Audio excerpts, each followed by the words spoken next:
Open your mind. The good doctor is in the house, the house, the house.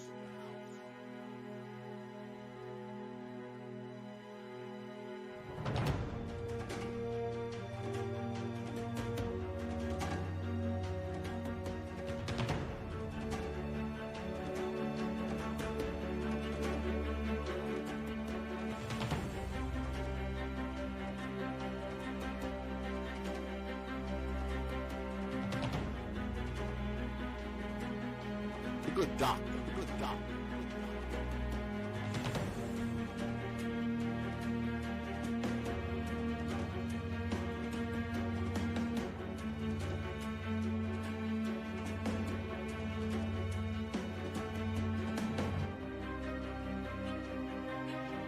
Open your mind.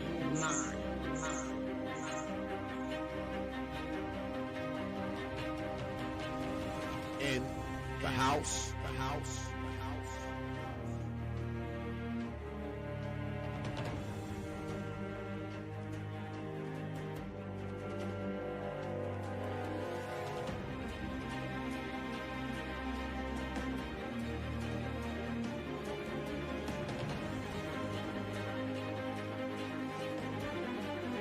The good doctor in the house, the house, the house, the house, the house. Open your mind.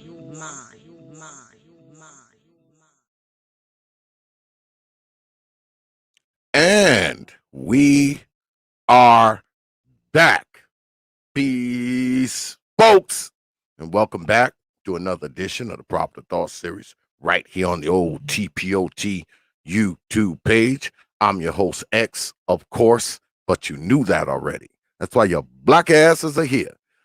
Tonight, special edition of Ask the Doc. The good Doc Phoenix will be in the house. My brother, Lady Shonda will be in the house as well, and brother SYRTYCE. And as you can see behind me here, we will be talking about STEM and the medical fields. I've been talking about this since last week. If you're interested in getting into the STEM or the medical fields, tonight is the night to be watching T.P.O.T, because I have three people who are very knowledgeable about these sort of things. So if you're interested in any of these things, STEM, medical fields, this is the place to be tonight. But as always, I always start the show off with thanking you good folks, for your likes, your shares, your subs, your views, and of course, your hard-earned pennies, nickels, dimes, quarters, and 50-cent pieces. Because I realize you don't have to do it. You don't have to watch these damn videos. You don't have to share them. You don't have to like them. And you definitely don't have to drop your hard-earned coins on this platform. But you good folks choose to do so, man. You choose to hang in there with us. And I want you to know, man, that I'm humbled, I'm honored, I'm thankful, I'm grateful, and I'm appreciative of everything that you good folks do, man. I don't take you lightly.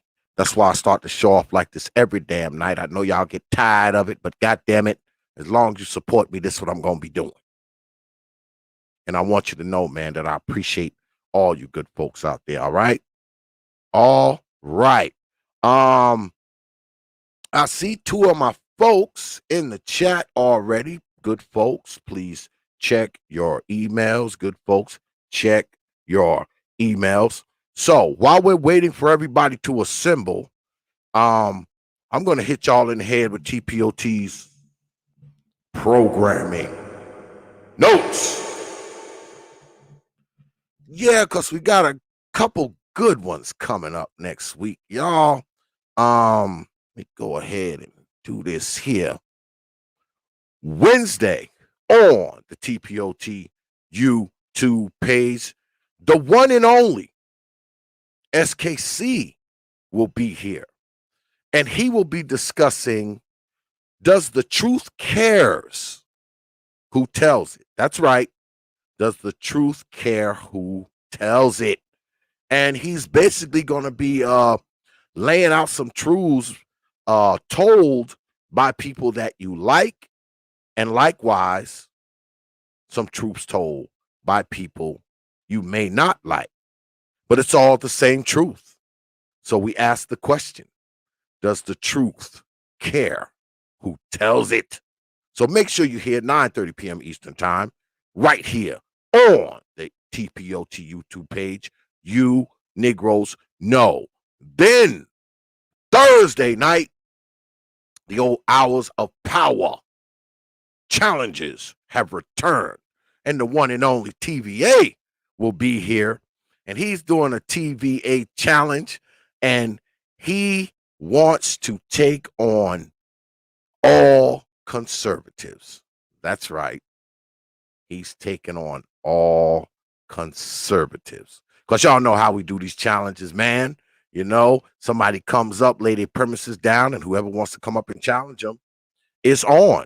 So Brother TVA will be in the house Thursday night, 9:30 p.m. Eastern time, right here on the T.P.O.T YouTube page, ready to throw down with anyone. And I mean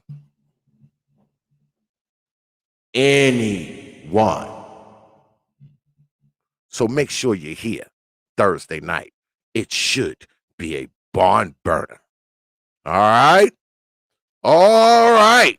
So let's get at it. I see Brother SYRTYCE is in the house. Brother SYRTYCE, what's good with it, man? Testing, can you hear me? Yeah, I can hear you. What's going on, brother? You caught me mid sandwich bite. See, I thought you were going to do enough promos that I could finish my turkey BOT, Zave. I mean, come on, man. Now, well, I saw Lady Shonda. I saw Lady Shonda in the chat room too. Lady Shonda, if you're still out there, check your email. Yeah, I just spoke to her. When I asked to volunteer to be on this, you brought me up with some professionals, man. I'm just a hack. So what? So what? So what? So what? You brought no, you know, good. What? No, but in all seriousness, we definitely need this kind of thing. And it was literally, I had heard you on another platform mention that, and that's why it's just shot you the email. I think I was on my walk, doing a walk, you know, doing this. Hey, by the way, dude, that interview with Osama Abdu, I kid you not, I swear to God, I was riveted on my walk, re-listening to that. I did not listen to it live. I left a comment. But it was something you said that I was going to actually talk about tonight, but that was in my presentation. And it was kind of about, basically, you didn't say this way, Zave, but you basically were talking about how you basically said in a nutshell, you can train a guy, but the guy needs to know the basics. You just wanted him to know his way around the toolbox. And then you start naming these various number metric wrenches or whatever. And if he comes with this, you're like, okay, you're out, you're done. Yeah. You're out of here. Knowing the type of wrench would tell you, okay, what's it going to be used for, why they use these type of bolts and things like that, you know. So I really found that very intriguing, man. Yeah, you know, and I also said something that that I've fired guys before, and I've had my main guy, he's fired guys for it. If you come to us, because we work on a lot of equipment, we work on commercial lawn equipment, we work on construction equipment. I mean, like I was telling Brother Osama that night, man, we work on pieces of machinery that range from $5,000 to $500,000. All right, and if we go and get a piece of machinery and bring it back to the shop, or if we do an on-site mobile call, a machine that we've never seen before, that we've never dealt with, we don't know what's wrong with it. If one of my guys climbs on that machine and tries to start it without, number one, checking those fluids, you're fired. See, you're fired. It was that point right there, and you just triggered me, man. I can't quite remember exactly. Can you hear me? Yeah. Yeah, I can hear you. Go ahead. No, I can't quite remember exactly what you're saying, but it was something about, you said about a guy going to a machine and he's starting it and he didn't check the liquids or what have you. Yeah, one of my best friends, he's a diesel engine mechanic, right?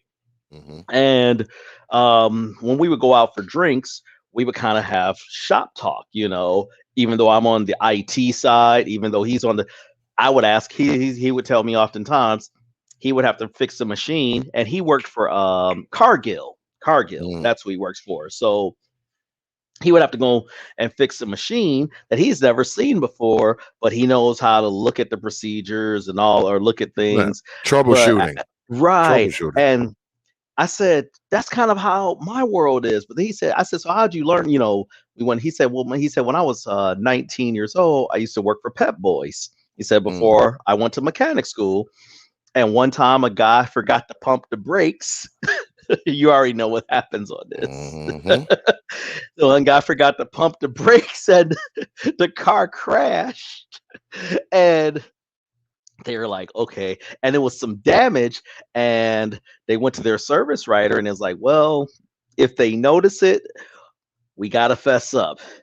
Well, Yeah. we gotta fess up anyway, because they're gonna eventually notice this, you know. But he was adamant about, he said, you don't understand how many guys just don't know how to pump the brakes. But a lot of that, man, goes into this whole troubleshooting. Just to say one more thing briefly, there's a book that I have. It's called Checklist Manifesto, right? And it talks Mhm. about airline pilots, and it talks about airline pilots where's from the early 30s going into the 40s. The technology in airlines were just getting too fast, and a big airline had crashed, a long story short. And when they were doing the investigation, they found out that there was nothing wrong with the plane. It was just the pilot didn't go through all the steps and the things to look through. And that's when they started developing their meticulous checklists Mhm. on things. And I took that same methodology to my field. And man, I can't begin to tell you how that has saved me endlessly, because it's so many checks that you have to do. No human can remember those, no, even no matter how experienced they are. There's just so many little things, even if it's as redundant as you've done it a million times. That's what it just comes down to. And it's just those simple things. Yeah, pretty much. I mean, I've been doing this for 30 years. So, I mean, I expect people who going to come because see, if you destroy something, I have to eat that. All right. Right. If you destroy a 50, 60, $100,000 piece of equipment, I have to eat that shit. So, I mean, I don't want you out there messing up this $100,000 freaking skid steer. I don't want you out there destroying a $200,000 freaking backhoe. Like I can't have you doing that.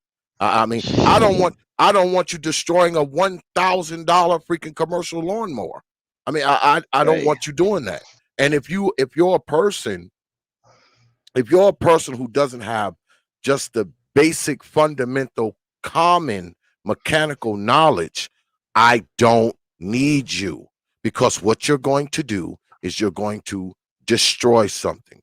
You're going to blow an engine. You're going to Mhm. overfill a crankcase. You're going to destroy a hydraulic system. You're going to strain a pulley. You're going to do these things.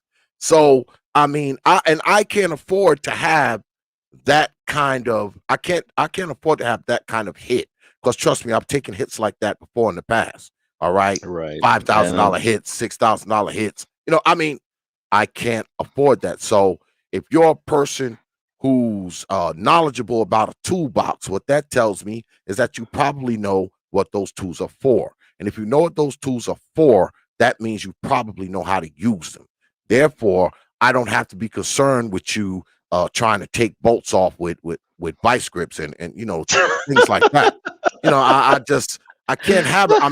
I don't have the patience for that. even, I even don't have my the patience ignorant for that crap. knowledge, even my surface knowledge of this. I had a guest over this weekend, I'll say, and they were having some computer issues. Now, mind you, I don't fix computers like I used to 20 plus years ago, but I said, "Oh, you just need this much more memory, and this." And they were like, "You have the right equipment to do this?" And I'm like, dude, it's called a screwdriver. Now it's a Yeah. smaller screwdriver. It's not going to be your normal Phillips screwdriver, but it's a smaller one. But I'm like, man, I don't know. When you just said just the equipment, using using the wrong things, Yeah. using a butter knife. I'm just saying it from my ignorance of your world, Zave, using a butter knife to unscrew a flathead, You know.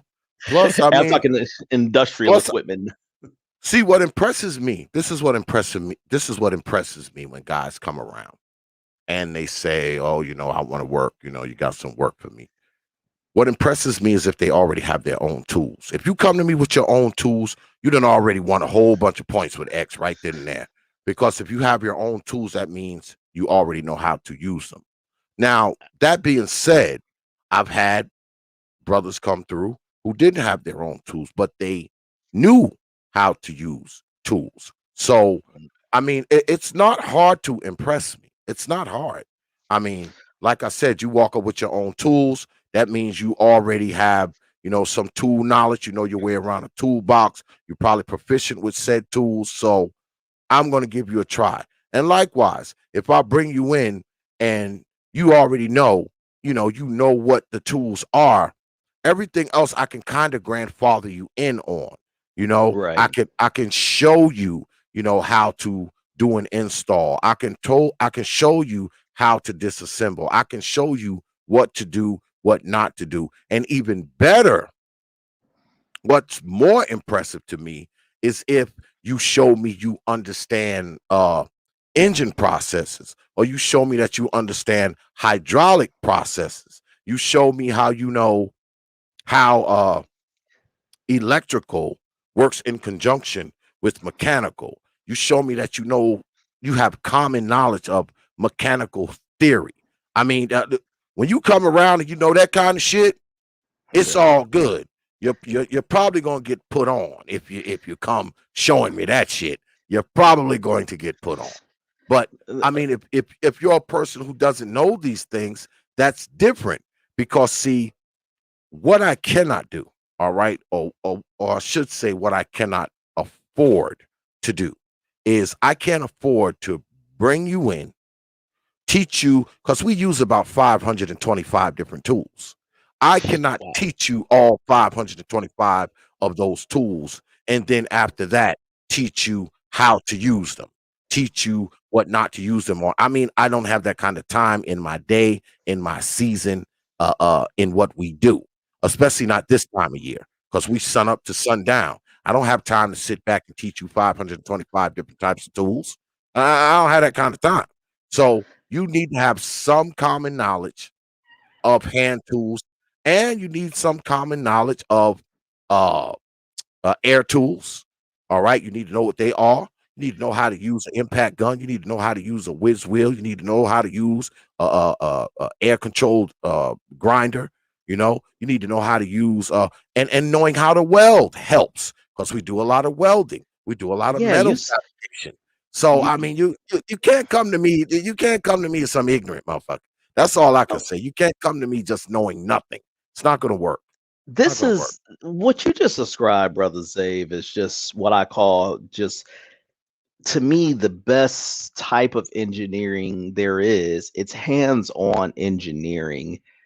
You didn't learn a lot of this in the classroom. You picked No. this up through the years, and one of the things, I mean, we hear the whole, it's got becoming a cliche argument right now, but we hear the whole thing about they should have never took trades away from school and all this, and they didn't. Yeah, we get it, but we're here where we are right now. And what Mhm. I try to do, and if the sister Shonda comes up, I usually like to defer to the ladies first, but I'll be more than happy to keep going. If need be, you just let me know and steer it. But just tying this back to what your engineering thing, or your engineering process, and just development, or what I was saying about how people would learn this, is you learn more by doing than by the theory. The Yeah, theory is important. I'm it not is. saying it isn't, but you It learn is. more by doing. And when you said about the thing about the XXX amount of tools, hey, you may not have to learn about all 525, but you better darn well sure. Now I see the young ladies in the building, so I'm going to watch my language, but you better darn well be sure to be doing something on your own, like, oh, let me figure what this out is. Oh, so the tools that are on this end is probably used more for the same processes, versus the one on the opposite end. I'm just using a hypothetical in my head. In other words, what I'm saying is that that individual who may not know all of the tools should be off hours learning what those are, whether that's Exactly. talking to a mentor or another employee, things of that nature. But I'll let you welcome. You have Miss Shonda join. So Yes, we have been joined by Lady Shonda. Peace, Lady Shonda. good evening. And the good doc is in the house. What's good, doc? We got some echo somewhere, y'all. Somebody got to do something. We got some echo going on. We got some echo. Damn, the doc just dropped out. Damn it. Testing. It's me. Lady Shonda. Lady Shonda. Oh, I'm echoing through. I'm echoing through your through your internet. Do you have me playing in the background?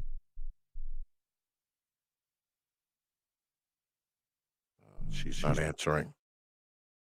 She mentioned she had some microphone issues earlier. Yeah. So. Dr. Phoenix. How you doing, X? How you doing, Peace. SYRTYCE? Peace, how you brother. doing, Miss Shonda? No, I'll let you. I'll let you finish what you were saying. Hey, Before good evening, Dr. Phoenix. Thank you. Zabe, do you have any questions? I mean, I could go a million ways with this, and I can promise I'll be brief, or as detailed as you'd like, but which way, from getting into it or just the story of the evolution, which way would you like to steer the discussion? You can go ahead. I guess we can go ahead and lead off with you, brother, SYRTYCE, because I know the good doc has a presentation, and so does Oh, Lady Shonda. So you can wow. go ahead, and I think Lady Shonda, she's probably like working on her microphone or something like that. So Okay. you can just go ahead and go ahead and let it fly, man. You got the floor. Yeah, thanks. I would have come with a presentation also, except that for some reason, when I heard Brother Zabe doing this presentation, I thought it was going to be actually techie guys here and just talking these things. So I apologize for not coming that way, but I'll just try to go this way. So my name is SYRTYCE. It's not my full name, and I've been in the technology industry officially in official capacity for since 1999 to 2000. But prior to then, I actually grew up with a computer. Or I shouldn't say grew up. I had a computer growing up, but I didn't take it seriously. At that time in the late 80s or the mid to late 80s, you basically worked, the industry wasn't referred to as IT, it was called data processing. Okay. And IBM pretty much ran it, and it was working on these monstrosity things called mainframes, and technology wasn't a part of everyone's life completely. There were still a lot of manual processes. Even payroll processes back then were done that way. But I was lucky to work on a project while I was in high school, and I'm saying this all for a reason, that I didn't realize that this would kind of shape my life at the time. At the time, I was trying to be a musician, if you could believe that. I was working on, I worked at this particular computer data center where I ran backups, and it was because I knew Unix. Unix is a operating system. There's two primary operating systems. We have Windows and we have Unix. And I only knew Unix because I had to learn how to navigate on the command line. You all might be familiar with it from DOS. If you know if you're Windows guys, you know the C colon / or / prompt, and you navigate to directories. Well, I knew that at the time. I knew that like the back of my hand, and I had a position at this one place, and I just treated it as a job as a teenager, but I didn't see any future in it because at the time you had to be a programmer, and my knowledge of programming was basically nil because I didn't like it. So let's just say flash forward 5 or 6 or 7 years goes by, and I'm now in my mid to late 20s. And I actually purchased my first full computer. This is back when computers were literally about $15 to $2,000. And I said, okay, this music stuff isn't working. It's time. And I have a political science. I went to school for political science, and I absolutely hate my field. But I've always was the guy who was fixing people's computers and things of that nature. So my computer became broken, and I took it to then what you all may know as Geek Squad. And it was Geek Squad then. I was living in Minnesota at the time, but they were not connected to Best Buy. They were just an independent shop.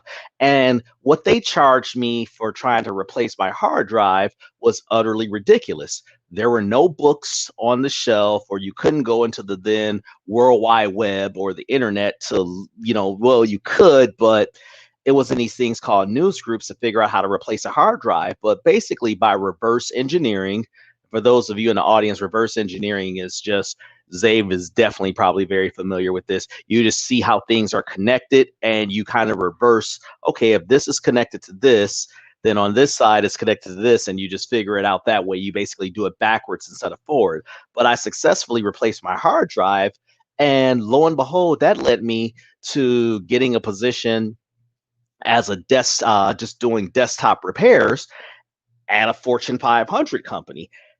I was making less than I was when I was doing working within my major, but I enjoyed the field.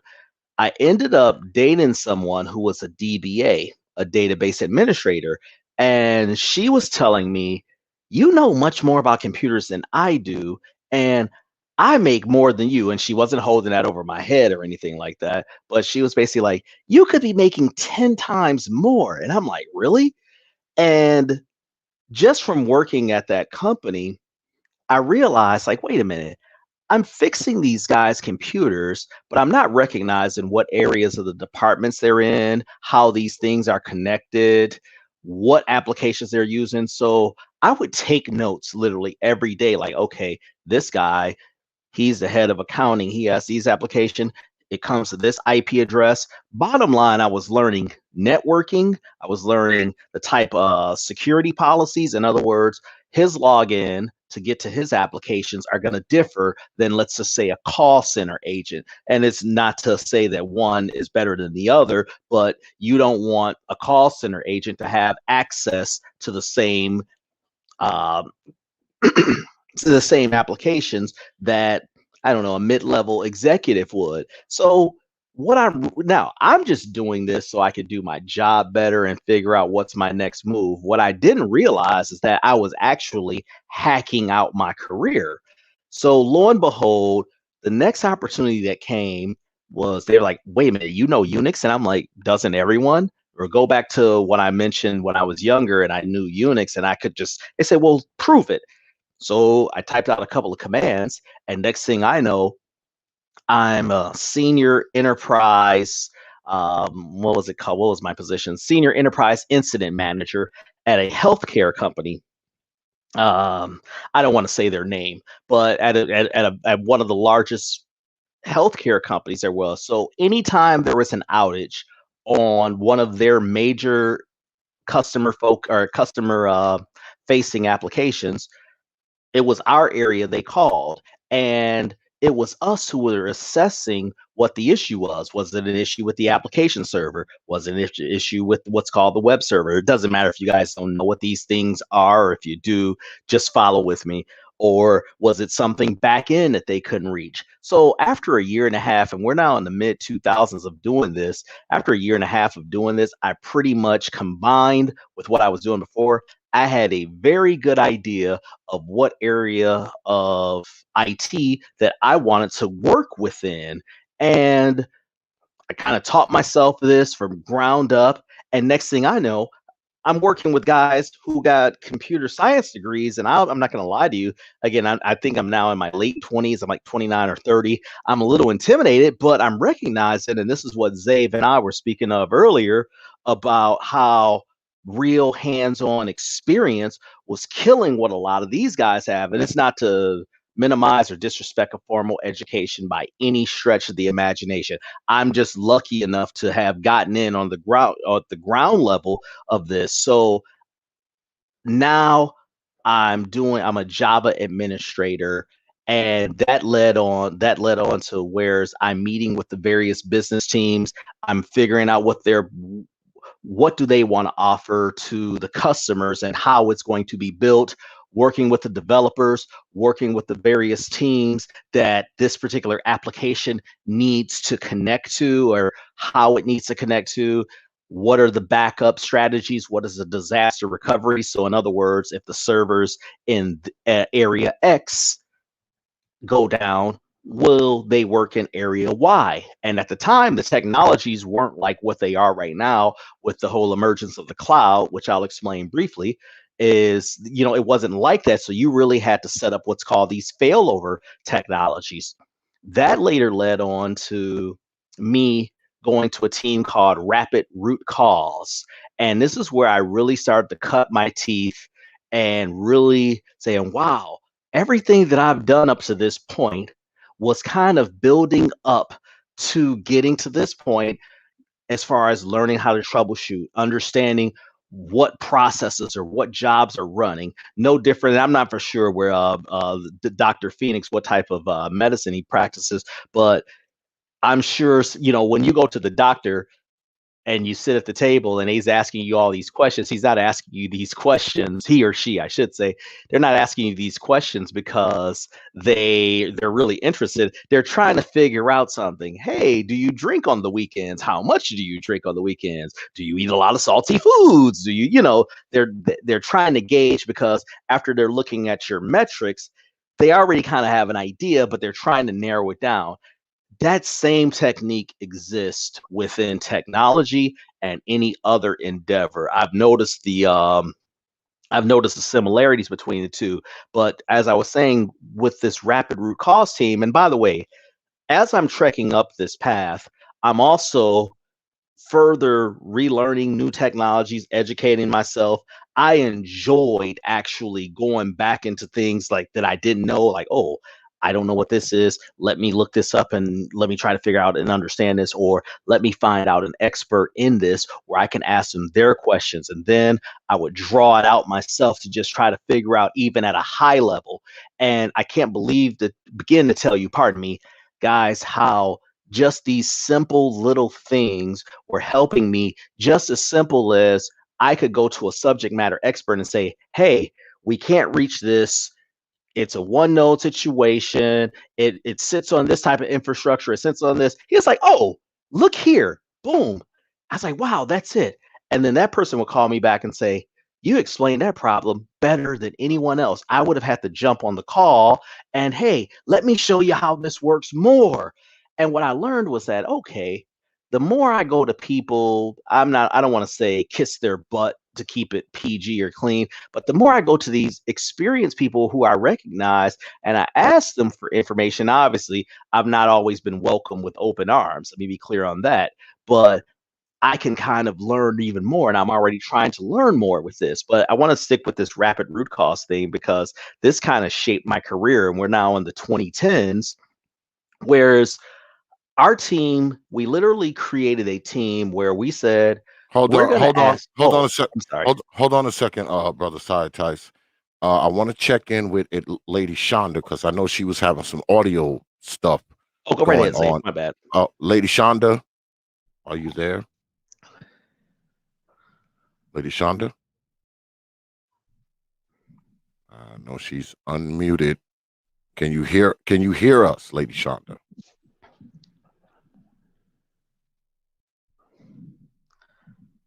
Ms. Shonda, if you can jump in, feel free to my spiel. Zave, I hope I'm not boring your audience. Oh, no. I'm just checking in with her, because I know she was having some audio stuff going on. So I'm trying to see what the situation is right now. Yeah, Ms. Shonda, because I know she's got something prepared, because she sent me something, and so did Doc PHOENIX. So, and Ms. Shonda, if you need to test your audio or anything, feel free to jump in because I'd like to ask Zave something anyway, and then I could wrap up, and then maybe I can kind of share you guys something because I do have something that I do typically present to people who ask me questions about how to get into technologies. And I think that's what Zave was kind of using this for, but I was kind of using my story to kind of show how I've kind of built on the ground up to where I've gotten. But Zave, would you like me to talk about how, how I've tried, how grooming people in or mentoring or how someone can come into this? Well, or as a matter of fact, hold on that. Hold off on that. Because what we're going to do, we're going to go to the good Doc Phoenix, and Okay. we'll give him the floor for a while Lady Shonda I guess gets her mic and earphones right, and then we'll come back in to check on her to see if she's got it situated yet. So Doc Phoenix, you got the floor, brother. Pull the trigger. All right. Again, good evening to T.P.O.T. Oh, to before you start, Doc, do you want me to pull some of that stuff up that you sent me, Yes, or yes, actually, yes. which one? What do you want first? Let's start with the I think let's start with the email. This I think we lost Miss Shonda. Let's just start with the email that I that I sent you the screen. Yeah, let's start with that.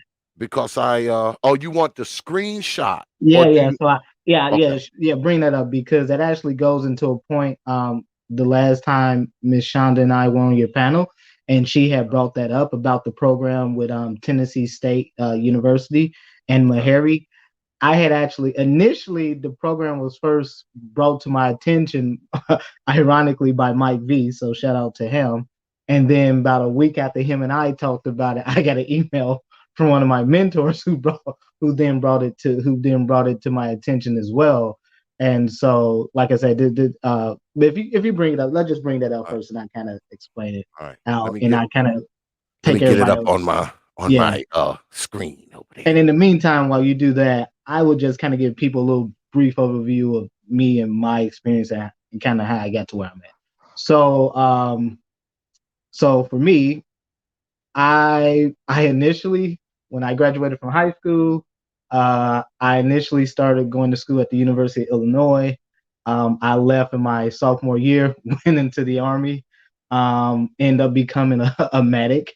Ironically enough, not only was I a medic, I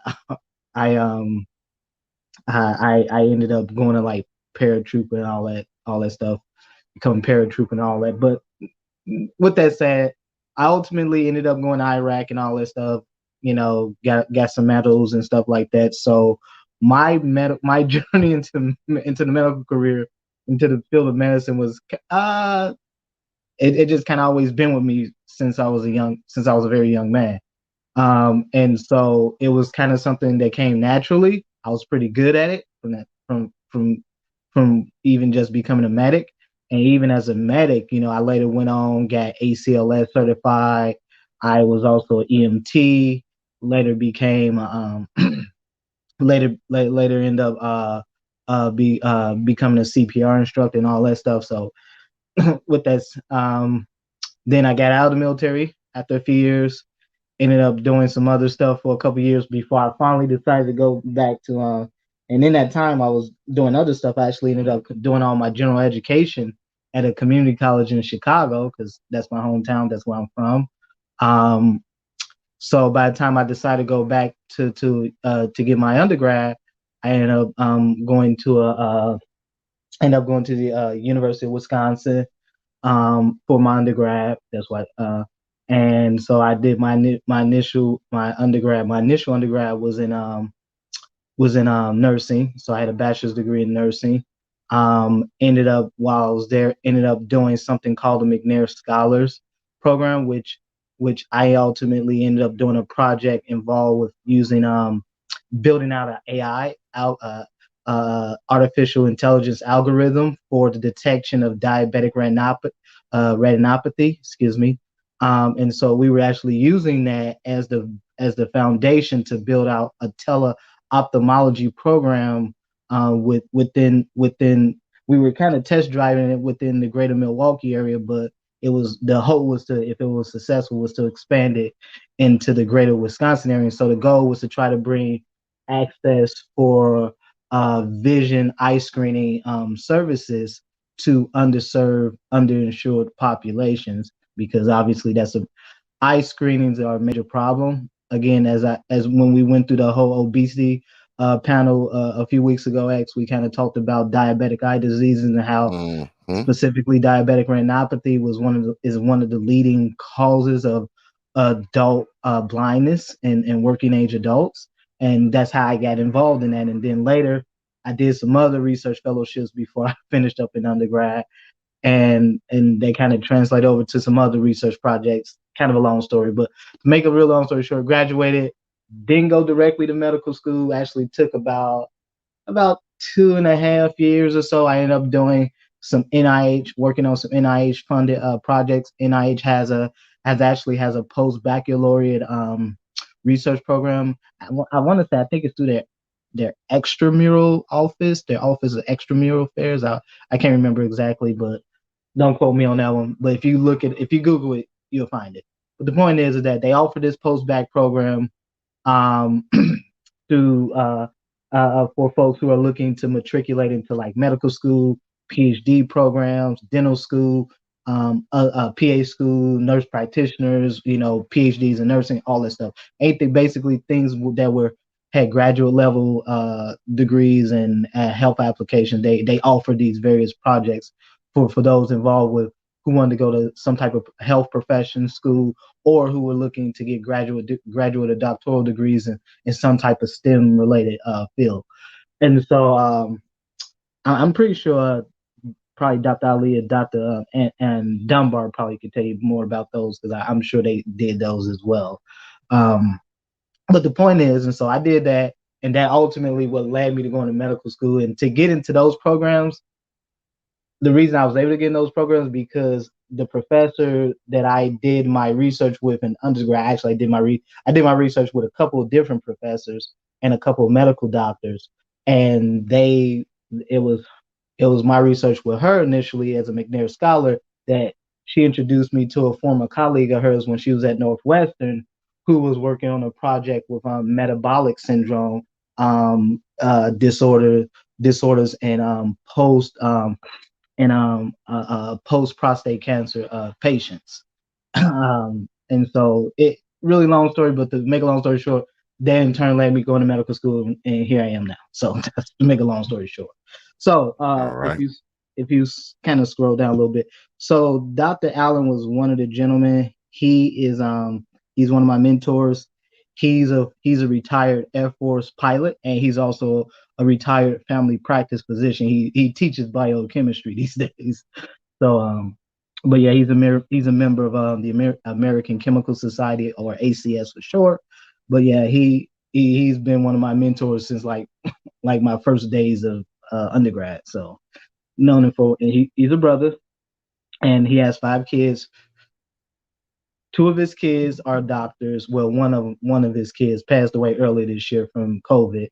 And his other 2 kids, one is in IT, the other one's an engineer, and his daughter, I believe, she has a PhD in nursing, if I remember. But yeah, so if you go down, this kind of highlights pretty much the program that Miss Shonda was talking about a few weeks ago on the panel. So, if you just kind of want to read it off to folks, and again, this is applicable for for males, anybody that knows any Black males that are in high school, that are seniors in high school, and you can kind of. Well, I'll read it.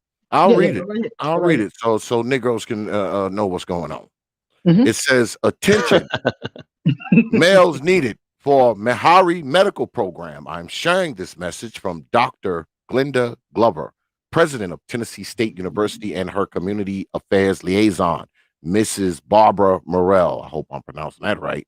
There is a program between TSU and Meharry Medical College where the student would go to TSU for 3 years and then go on to Meharry and finish to become an MD or DDS in 7 years instead of the traditional 8 years. Damn.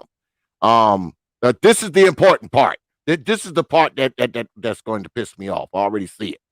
No Black males have applied. Let me repeat that. No black males have applied.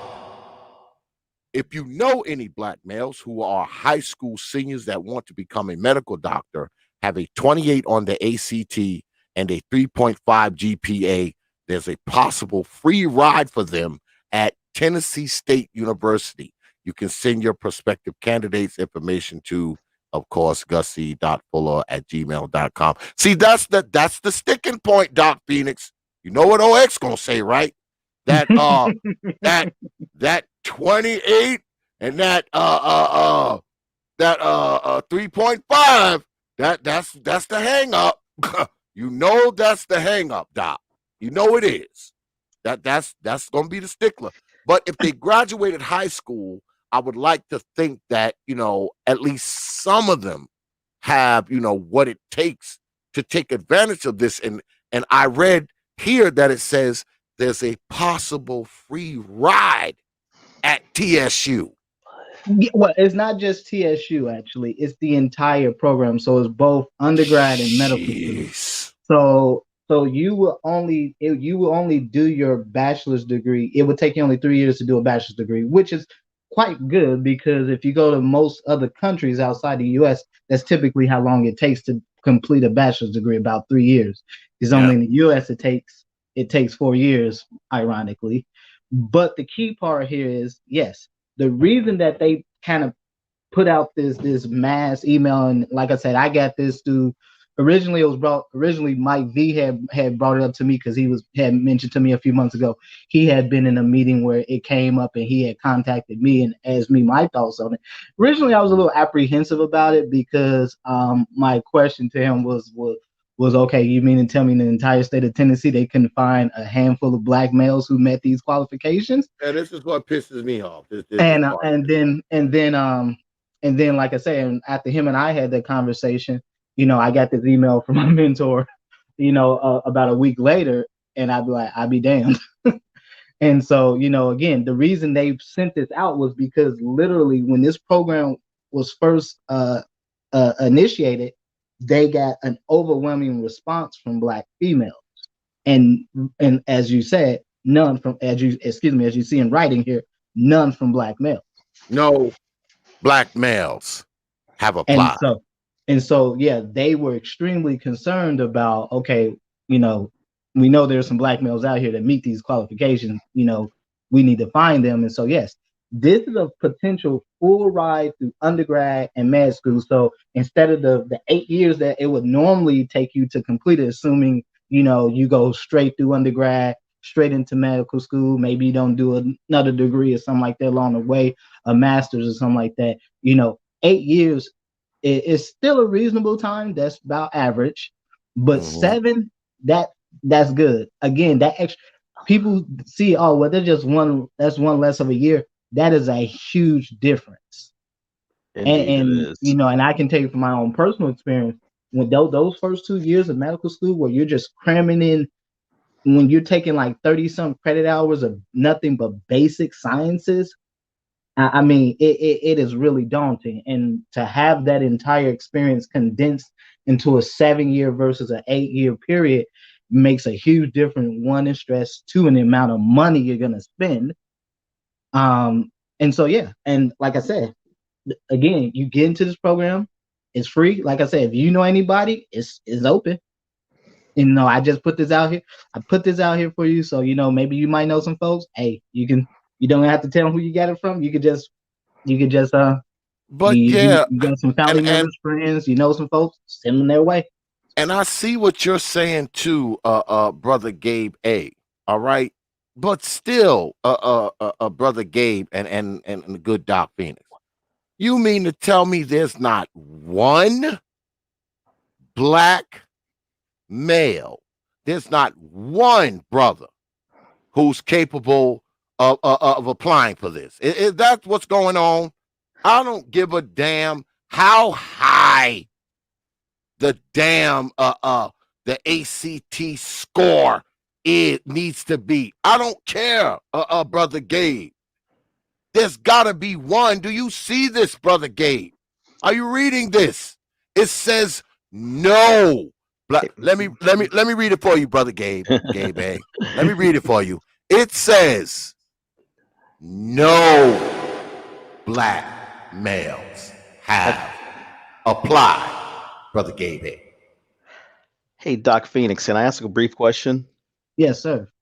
Yeah, one of the things that I'm thinking is I don't think I do think that there are black men out there that meet these qualifications.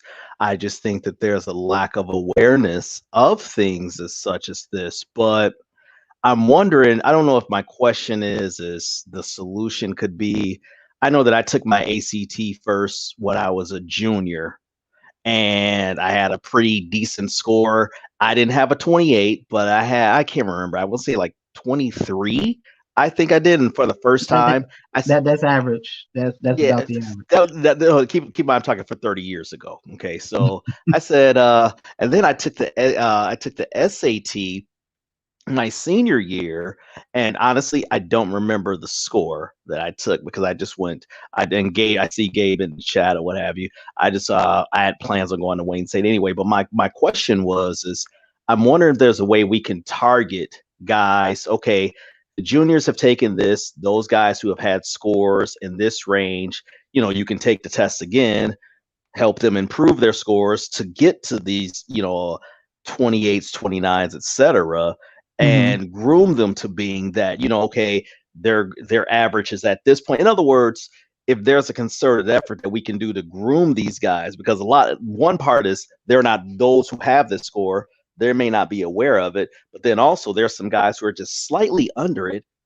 and they just half-ass took the test, pardon my language, but they just took the test. And I wonder if there's, I don't know, do we target the counselors or the academic advisors? I'm wondering if there's a way that we can do this, because just like this program exists, I'm sure there's other ones out there too. And it's not to minimize Tennessee State by any means. One of my cousins actually is a graduate of there. But what are your thoughts on that? I'm of two minds about it. I hate to say this, but I do have to agree with Gabe, and that's been my experience. Cool. And yes, there are some, but I find it very difficult. You quote half-ass the ACT.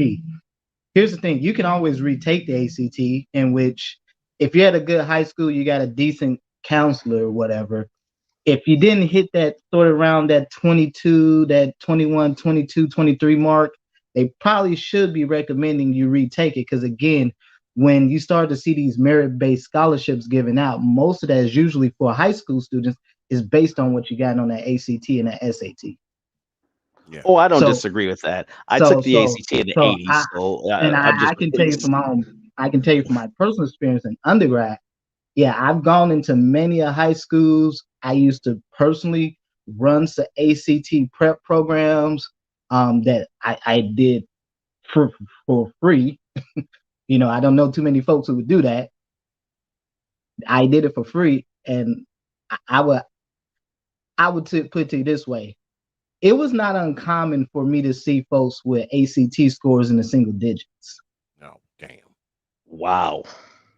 See, that's what I'm saying. That is, and I'm not saying this to, kind of throw shade. You're saying facts. No, you're saying. I'm trying to be as objective and truthful as possible here. Is that, yeah, the average was somewhere around what Gabe had posted. I would say maybe a little bit lower, somewhere around 14, 15. But it was not uncommon for me to see folks with, 8, 9s. I think the lowest might have been a 6. See, that's what I'm saying, good doctor. And to Brother Gabe A too, who I respect. Isn't that the problem? So now I have to refer to Lady Shonda's comment here, where she says the goal should be to encourage young black men to apply for this program. If we can catch those interested early, we have time to help them get their grades up. I mean, I agree with that. I agree with that. And again, I am of the mind, I don't typically, if I get people that come to me, only way I would deal with someone that's of college age is that they either have a degree and maybe they're looking to change fields or something like that, and then they might ask me of advice or something if they were looking to go, because I know a number of guys that were engineers that they changed fields, they were looking to leave engineering and go into medicine and stuff like that, and which is not uncommon. Again, it's not uncommon for a lot of folks. I know bankers, folks of all stripes who've done it. So, but and again, medicine is increasingly becoming a second career option for a lot of folks. A lot of folks in their 20s and 30s are deciding, hey, I've done this for X amount of years. I kind of tired of this. I want to go do something else. Hey, medicine sounds like it'd be a cool thing to do. But I'm okay with those folks because they've already demonstrated some level of discipline to get through an undergraduate program. The problem when you get to folks who are undergrad, especially Black students and Black males, is that most Black males at the undergrad level wash out usually within that usually within that first year of undergrad. And if I'm being really honest, probably within that first semester. Yeah. Most of them usually on academic probation by mid-semester, gone by the end of the semester. But do we look at why that occurs? Oh, Lady Shonda is here. Oh, she picked them. Oh, okay. All right. Lady Shonda, you got the floor. Welcome. Good evening. I apologize for my audio issues. I don't want to interrupt anybody's presentation, so I'll wait. But in regards to, thank you, Dr. Phoenix, for presenting that formally. My question would be, and I understand that there's a lot of issues in regards to Black males in education, being the child of 2 retired teachers. My question is, why does that occur? I understand that statistically, Black males as well as African Americans have a lower SAT combined composite score, but you have to look at not only the education system as well as what they are getting at home and in the community environment. Let's face it, counselors and teachers don't teach at the level that they did 20 or 30 years ago. So if that child can do a computer program, if they can break down, all types of just tech stuff, then I'm not going to write them off if they're interested in pursuing medicine or a STEM. They just needed to be guided in the right way. If their parents are literate, then they can learn how to read as well. But I find it a problem that we're writing off so many of our youth because we're not encouraging them. It may be a small number, but none. I didn't realize it was none when I was made aware of this program. That pisses me off even more because when I got the email, it was they needed more Black males to apply. Wow. It pisses me off too, Lady Shonda, because I mean, you're trying to tell me there's not one, there's not two, there's not 5 young brothers who are capable making the standard. I mean, not even close. There's no one. I know that it if does you look exist. at that, if you look at that email, the screenshot that email I got, that email was dated on the 24th of March. Wow. So that was like three months ago or so, a little over 3 months ago. Mm-hmm. So, again, when it was first the program was initially brought to my attention, but like I said, it was actually Mike V who had came up in a conversation he was having in a meeting, and he had brought it to my attention, and him and I talked about it. And then, like I said, a week later, I got that email that I sent to you. And so here's the thing. No, I do agree with Shonda to an extent, but here's the fundamental problem. Again, it's kind of hard to become something that you can't see and that's not happening in the home. Kids don't follow what you say; they follow what you do, both consciously and unconsciously. Yeah. So for Black males, the best example that they're going to have has to be the father. It's not going to be the mother.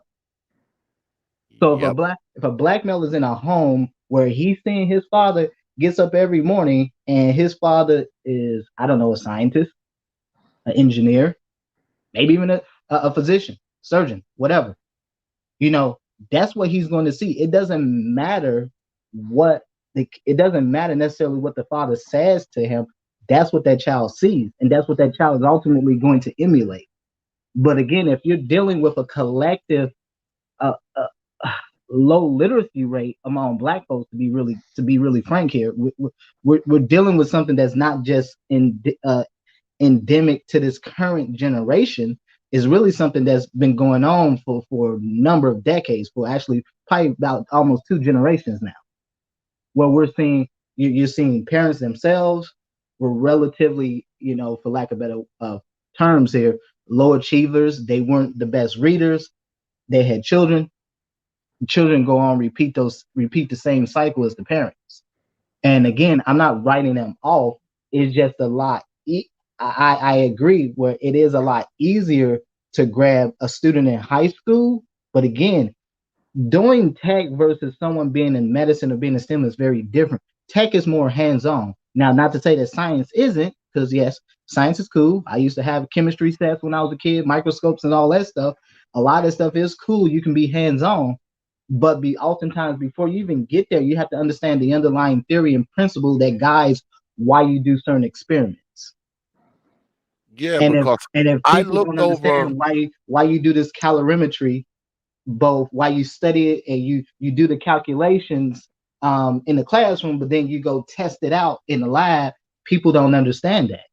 People don't understand Gibbs free energy or enthalpy versus entropy and all of that.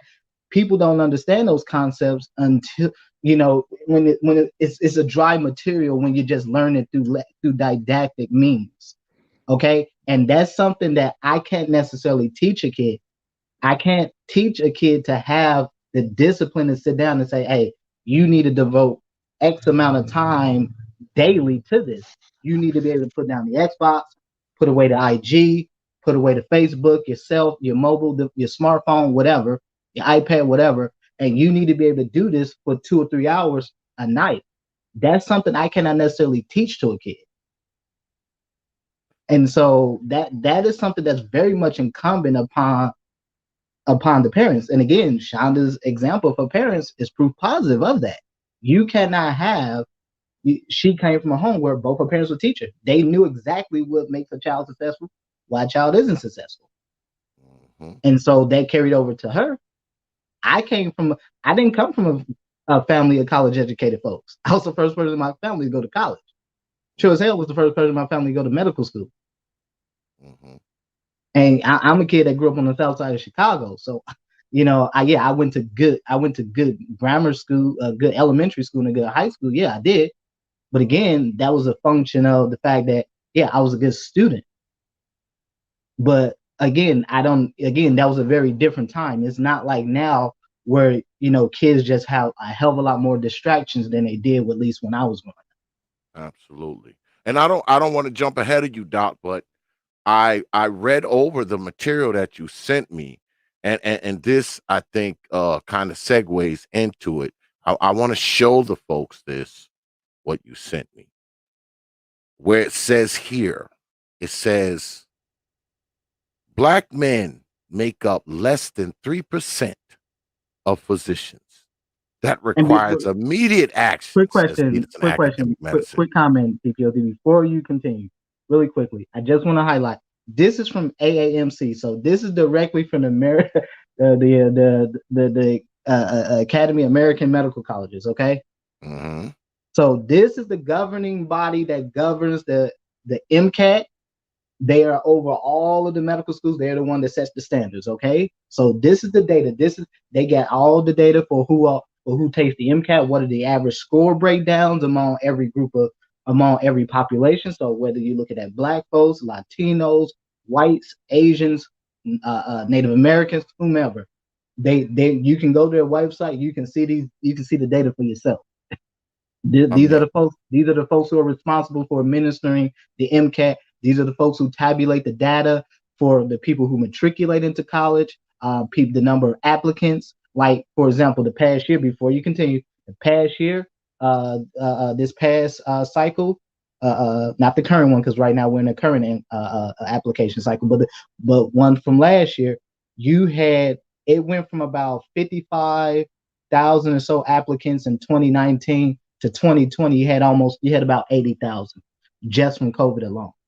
And part of the reason was because of COVID, many medical schools relaxed their admission standards. They were actually admitting folks into medical school even without an MCAT. and they were letting them come out of school like a year early too, right? Yes, Because absolutely. they A really lot of needed folks, doctors. They really yeah, needed them. a lot of folks were being allowed to graduate early, into residency early. So I mean, right now it's probably one of the best times, if more than ever, more than any time, at least in my life, where this is the best time now where you should strongly, consider careers. Now, again, to what Ms. Shonda said, I am all for that, and I'm not saying throw away an entire group of people. What I am saying is that time is precious.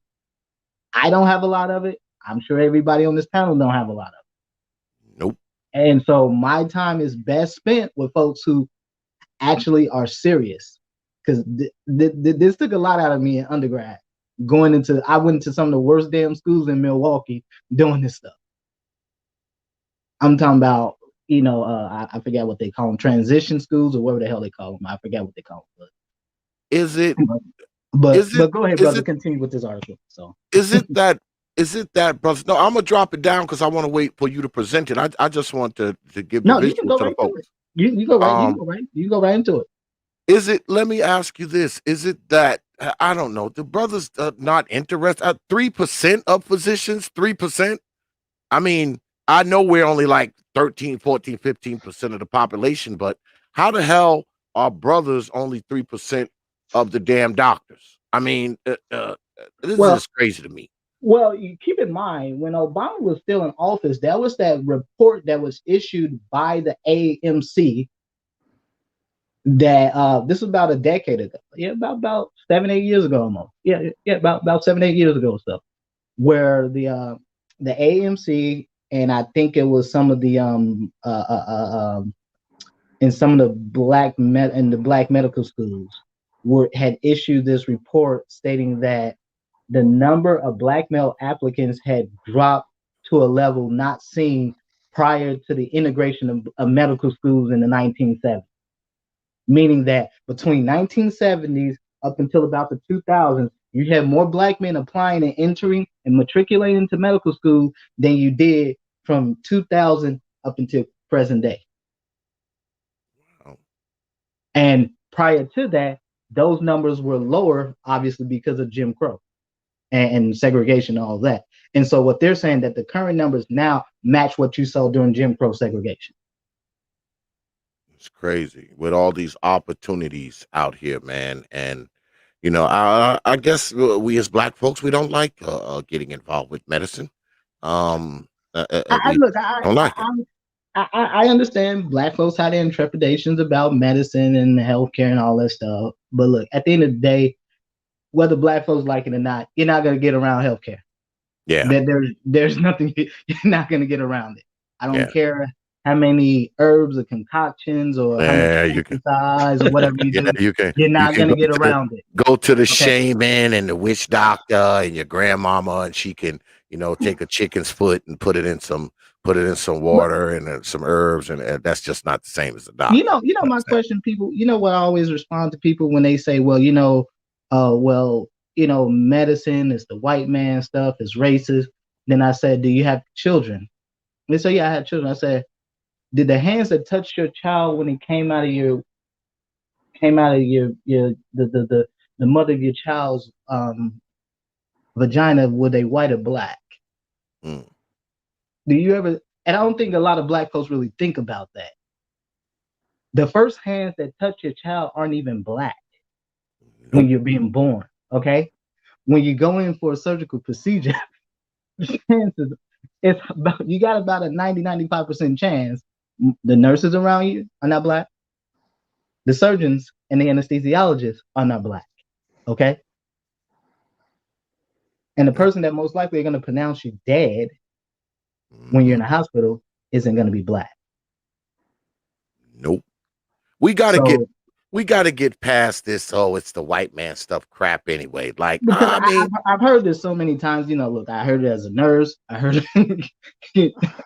I hear it to this day. It never stops. And I think again, I'm not saying this to take digs at folks. What I am saying is there has to be some level of maturity about this, and we clearly haven't been able to draw these correlations between low literacy rates among black boys, low low rates of applications to medical school and matriculations for Black boys. In That's fact, so much crazy. so that Black women have actually began to have tripled in numbers of applications and matriculation to medical school versus Black males. When prior to that, you had the numbers were actually reversed. And the ironic part is when you start to really dig through some of the data, you can see that Black males, when they apply themselves, tend to actually score quite well, even better than Black women on the MCAT. Which is why Dr. they need to PHOENIX. be encouraged. I was gonna say, Dr. PHOENIX, you just nailed it right there, which Dr. Shonda just agreed right there. Not just encourage, but a lot of the propaganda that you mentioned, I call it propaganda, that you mentioned, Dr. PHOENIX, regarding you just mentioned it was just on the tip of my tongue, but basically, the whole it's a white man and all this stuff. I personally believe that is put out there to discourage people, whether actively they think it's being it's discouraging them. They may not be conscious of that, but they're like, oh, why should I try anyway? But as just mentioned, when these guys actually, I would say if they're younger, from 12 on to 14, if they're actually learning to apply themselves, once they do take these, they do figure out, oh wow, I'm not going to say it's easy, but they're able to plow through it. Just one brief thing. My best friend's son is a doctor. I shouldn't say son, his brother. He seems like that anyways. And you are exactly right about that first 2 years of medical school. I hardly saw him during those times, and he was like, man, all of his peers basically fell off, white and Black, that he came up with in the program that they were in.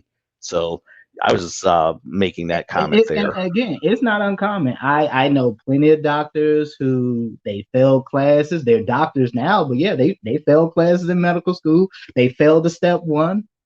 I mean, it is not uncommon. It is a rough road ahead, and that's what I try to impart, to folks who want to consider medicine as a career. This is a war of attrition. This is not about when this is going to be over, because this is always going to be a lifelong thing. This is going to be, are you ready for a lifestyle of becoming a physician, and ultimately what that means to be a physician? Because this is not just a career. This really is a lifestyle. Yes. Like, you have to completely change the way you see everything to become a physician. And there's so many sacrifices you have to make. I mean, like, if most physicians aren't even financially viable until they're well into their 40s, approaching their 50s. Because one, by the time you're usually done with all your training, you might be you definitely go be in your 30s, probably late 30s, maybe even 40, maybe in your early 40s, depending on, what field you decide, what specialty you decide to go into. These are endeavors that take real perseverance. You have to be able to persevere through a lot. You're gonna fail. For most folks, they never knew what failure was until you got into medical school. I sure as hell didn't know. Yeah, because I talked to Dr. Yaya, because Dr. Yaya is actually a friend of mine, and she tells me this all the time. She's like, X, she said, the doctors who got A's in school and the doctors who got C's in schools get the same degree. I was like, what? That's what she says. She was like, some of us got A's, some of us got C's. Actually. And that's the only time where getting C's actually doesn't really make a difference. No. Yep. And the reason why it don't make a difference for doctors, I tell you why, because you take something called the USMLE Step 1, USMLE Step 2, USMLE Step 3, and then you take your associated board exams. Okay. Mm-hmm.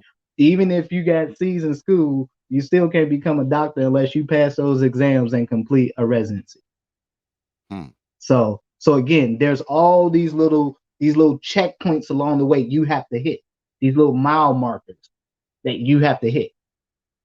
And so again, to what Ms. Shonda had just said, yes, she's right. And I am totally with that again, but time is a very precious thing.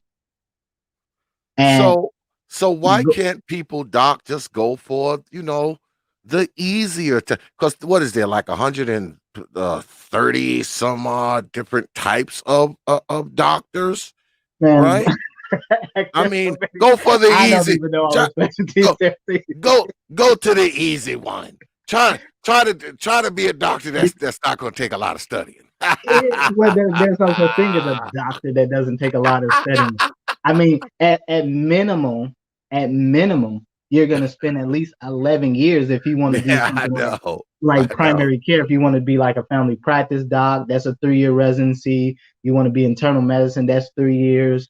You want to do ER, you want to be emergency doc, that's 3 years. And yeah, I think those are only 3 I can think of right now that are 3 years. But then once you get there, then now you're looking at some of the ones that are a little longer, like anesthesiology, 4 years, OB-GYN, 4 years, physical medicine rehab, 4 years. Um, what was the other one? I can't think of it. There's so Surgery many, is man. 7, and that doesn't add in the specialty. Yeah. And then yes, Yeah. once you tack on specialties, you can be adding, you can be adding another 2-3 years depending on what it is. Like, probably the in the primary care world, the specialty with the specialty with the most specialized fellowships is obviously internal medicine, because you can go into cardiology, you can go into rheumatoid, you'd be a rheumatoid doctor, you'd be a kidney doctor. I mean, you can be a GI gastroenterologist. I mean, you can kind of run the gamut. You can go into genetics. You can do a whole bunch. You can go into pulmonary, critical care medicine. I mean, there's a whole bunch of stuff you can do. But the point is that, even with that, the shortest amount of time you'll spend is 11 years, but that's going to be a hellacious 11 years. This is Yeah. not. This is Yeah. not for the faint of heart. And I imagine a lot of those brothers who doing 10 and 15 and 20 damn years inside a penitentiary, I'm pretty sure those are very hellacious too. A good doctor. Yeah. So I mean, come on now. I mean, okay, it takes you 12 years to become a doctor. I And believe. I'm talking about those are more sort of the more generalized fields of medicine. Now, once you start to get into surgery, minimum surgical residency you go do is at least 5 years minimum. That's for general surgery. Now, when you start getting into plastics, you're looking at, if you can do one that's a straight, you can match directly into plastics, you're looking at about 6-7 years. If you do it as a fellowship onto general surgery, that's about 7 years. You go into orthopedic surgery, that's about 6-7 years, something like that, depending if you do a research year or something like that.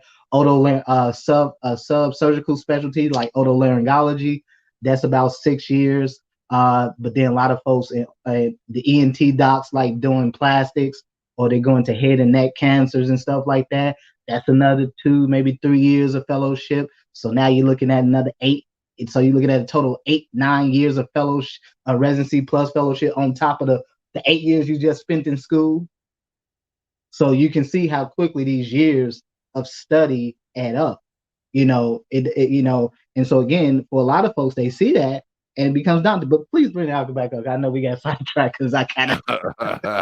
Please bring the article back up. You want to bring the article back up? Yes, All right, I got it. Yes, please. Yeah, those years in the penitentiary, doc, those add up too. I mean, those add up too now. I mean, we got a lot of brothers doing a lot of time, and guess what? I think that time would be better spent in a medical school instead of a damn penitentiary. So, you know me, I want to call it the way I see it, because see, that's usually an excuse, because I've heard people say that in real life. But oh man, medical school takes too long, and then 2 years later, they ass locked up for a damn robbery and doing 8 years. Like, come on, man. Well, can I just say this real quickly before you get back to this article? Have you ever met someone that's, maybe they've been a security guard for about, they're 25, been a security guard since they were like 18. That's what, 7 years of your life right there? Yep. So you're already in your mid-20s. You done spent 7 years of your life in a dead-end job. Yep. What would it hurt you? Yep. You spent 7 years in a security truck driving around the parking lot of freaking Walmart. Like, come on, man. Come on now. You know, I know everybody doesn't have what it takes to become a doctor, just like everybody doesn't have what it takes to become a freaking janitor. All right.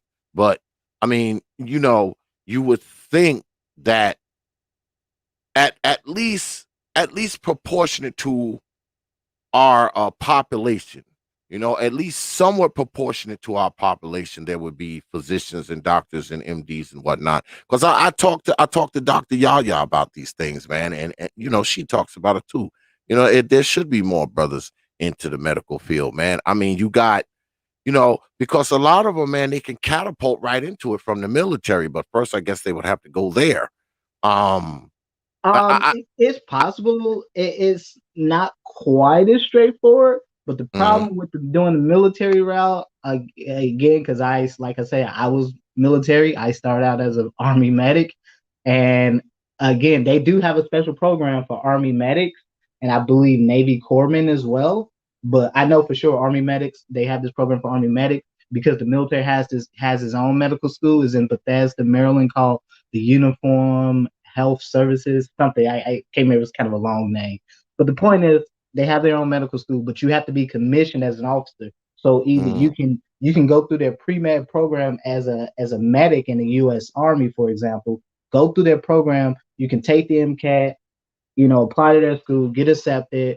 You can matriculate in. Obviously, you'll get commissioned as a second lieutenant and all that stuff in the Army.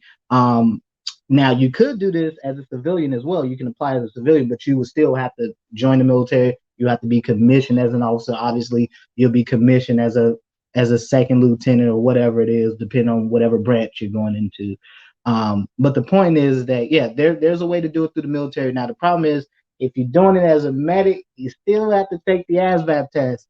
And I can tell you right now, I've seen some of those ASVAB scores because one of the things I used to do when I was an undergrad, I also used to tutor for veterans upward bounds.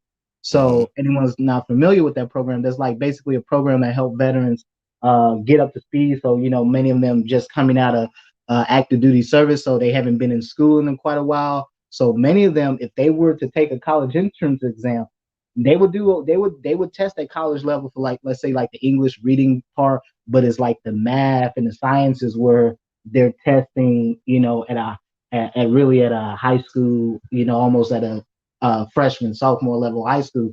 So I would tutor guys to try to get them up to where they can test at a college level so that they don't have to take those math 99 courses and stuff like that, and mhm. not waste their GI Bill, for example.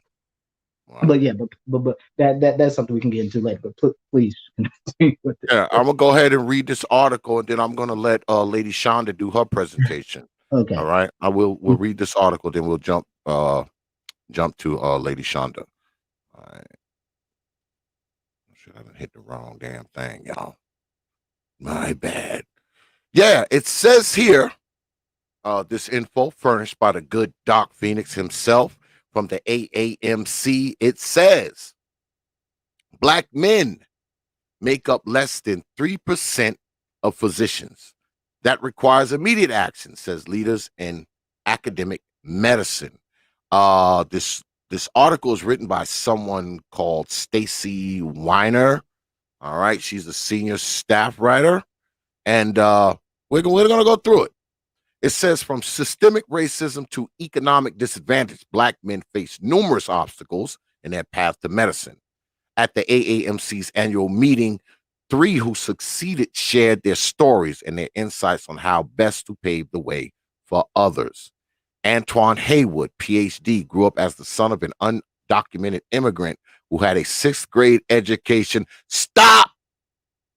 Now, we were just talking earlier about how, the parents can't read and they can't count and all that kind of stuff. But Dr. Antoine Haywood grew up as the son of an undocumented immigrant who had a 6th grade education. Does someone wish to expound on that, or shall I continue?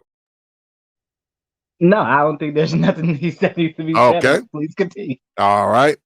Nathan Delafield, MD, survived the turmoil of a life with a drug-addicted mother. Let's read that again. Dr. Nathan Delafield survived the turmoil of life with a drug-addicted mother. And David Wilkes, MD, knew his family could never afford to pay for medical school. All three men speakers at the AAMC's annual meeting have become models of great success for Black men in medicine. See, Doc, you know we got to stop here, Doc, because you know me. We got to stop, Doc. Now, these are three brothers here who they didn't come from the best of beginnings. Dr. Delafield, his mom smoked crack or did something.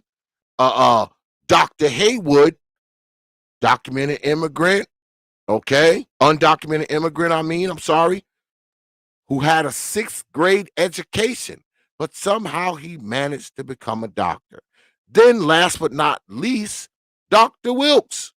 He knew his family could never afford to pay for medical school, but somehow he's being called Dr. Wilkes today. I mean, come on now.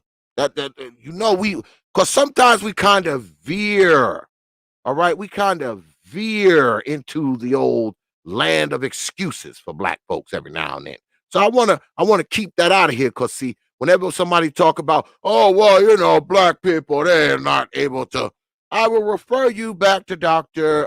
Delafield, Dr. Wilkes, and Dr. Haywood. But we continue. Such inspiring stories are crucial, given how few young Black men become physicians, said Norma Pohl Hunter, PhD, AAMC Senior Director of Human Capital Initiatives and moderator of the November 18th session titled Black Men in Medicine, Stories Behind the CV.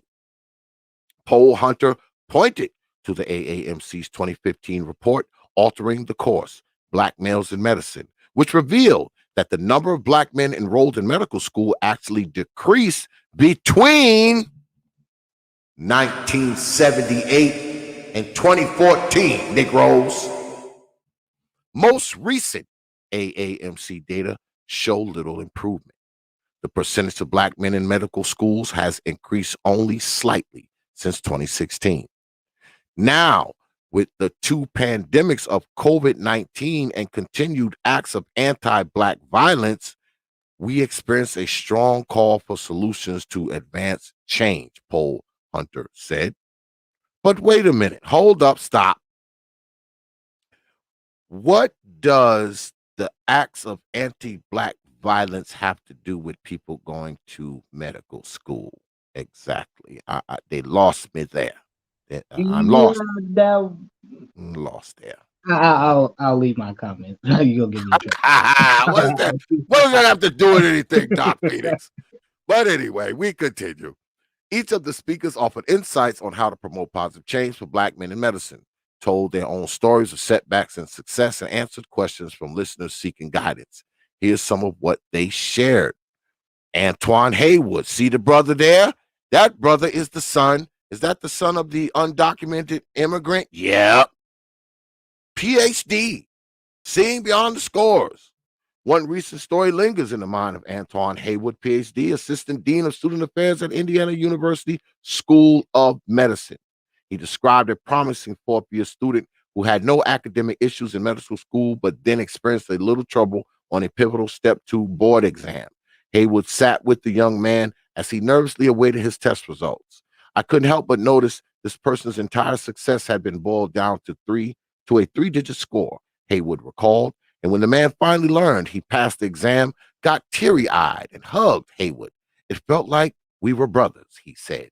In fact, Haywood's own story highlights that an individual's potential is not captured solely by a set of numbers. Haywood's mother, an undocumented immigrant, escaped a dangerous marriage in Trinidad and Tobago, and his father died from gun violence. Still, Haywood was taught to work hard and take full advantage of all educational opportunities. Still, Dr. Haywood was taught to work hard and take full advantage of all educational opportunities. Negroes. So I ain't trying to hear no excuses. I don't want to hear it. I don't want to hear it.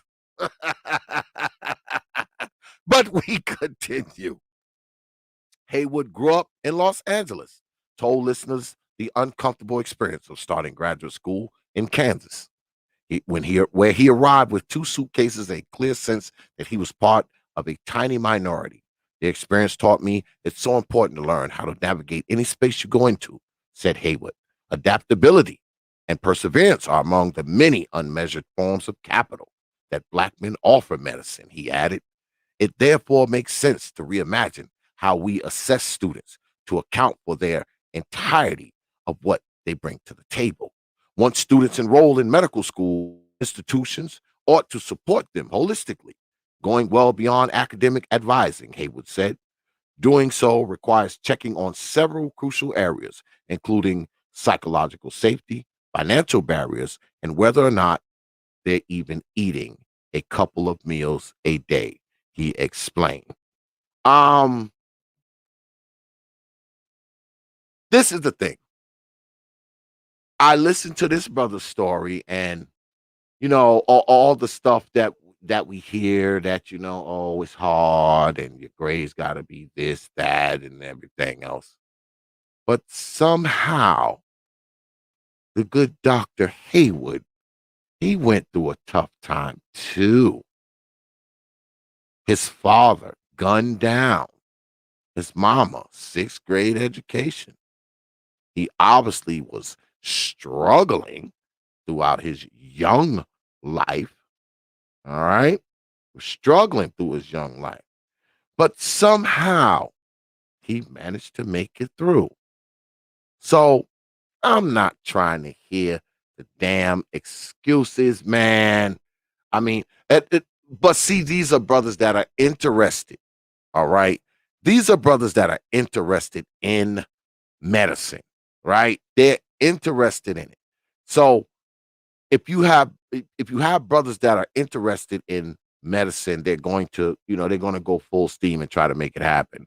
I think the problem is there's just not enough brothers interested in medicine. All right, especially when I would actually happen to I would agree with that. I think, in my honest opinion, that would be what I believe is the principal issue that I've ran into over the years. Mm-hmm. And part of that is because once I've sat down with people and actually began to break down what this really means, what is going to be required of you, in all honesty, people flake out on me. Yeah. Yeah. People think, oh, well, I just got to do well in biology, go take some chemistry, do some biochem, or organic chem. And organic chem is one of those infamous subjects in undergrad that's often called the bane of every pre-med existence, because many pre-meds fail it, and failing OChem is kind of I wouldn't say it doesn't look good. It's not the end of your dreams of getting to medical school, but it certainly does not look good. That's for sure.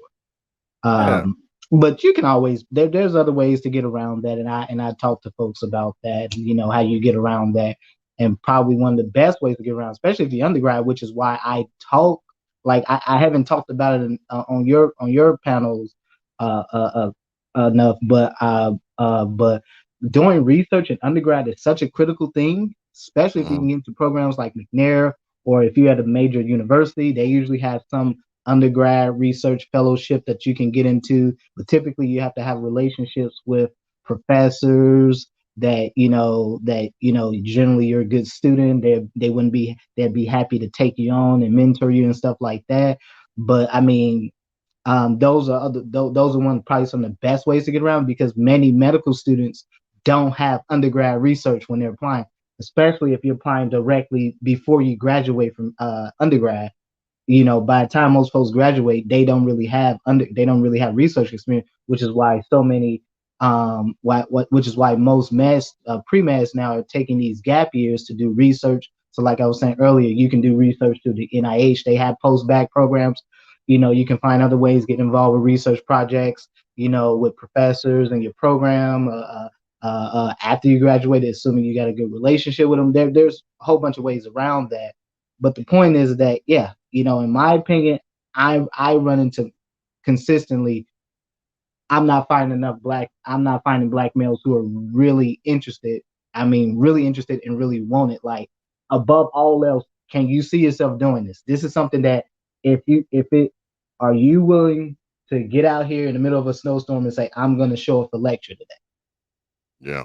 And and unfortunately, the answer for most black males is no. I mean, again, there's so many things out here that can pull you in 1,000 different directions, and again, these things can all be learned, but I think it's best when you do have a solid base. Yes. You don't need to have the smartest parents in the world. You just need to have some parents that can teach you a little bit of discipline. And I think that's the fundamental problem. And obviously, as you reading off their stories, that is the difference maker. You're seeing that discipline there. That no matter what was going on in their life, they stayed the course. Yeah, just listen. Just read the brother's story. His life wasn't easy. He didn't have an easy life. He wasn't born with a silver spoon in his mouth. He went through a lot of his father murdered. His mom only had a 6th grade education. That's why I ain't trying to hear the excuses. But what I want to do is I want to jump over to Lady Shonda because I know she got a presentation too. We're going to kind of piggy back and forth, y'all, if y'all don't mind. So, Yeah, Lady no problem. Lady Shonda, do you have something that you need me to bring up, or do you want to share screen, or whatever you want to do? Lady Shonda, you need me to bring up, or do you want to share screen, or whatever you want to do? If you can bring up the PowerPoint, that'd be great. If you need me to resend it to you. No, I have it. I'm old. I just bring up the PowerPoint. gotta remember where I put it. That's all. I do have it. I just really quickly while you're doing that, to answer Wagner's question, I don't really know much about the Air Force. I was in the Army, so I couldn't tell you too much about that. About their basic training. Maybe you might want to talk to MOT about that because he was in the Air Force.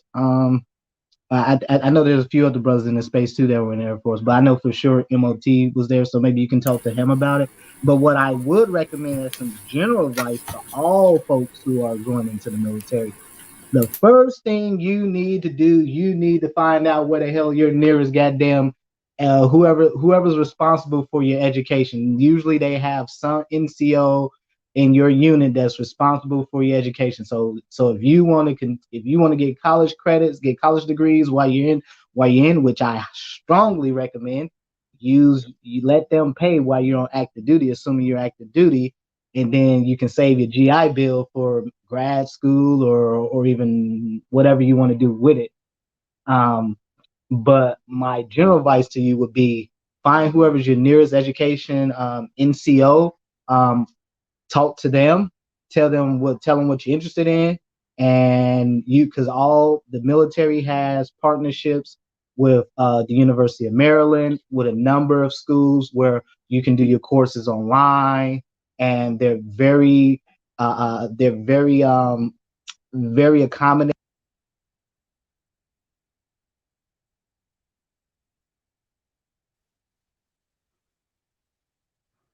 Testing. Did we lose Doc Phoenix?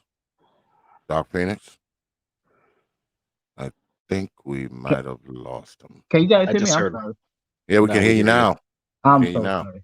Yeah, I'm getting it ready now, Lady Shonda. God damn it, I had forgot what file I put it in. My bad. That's fine.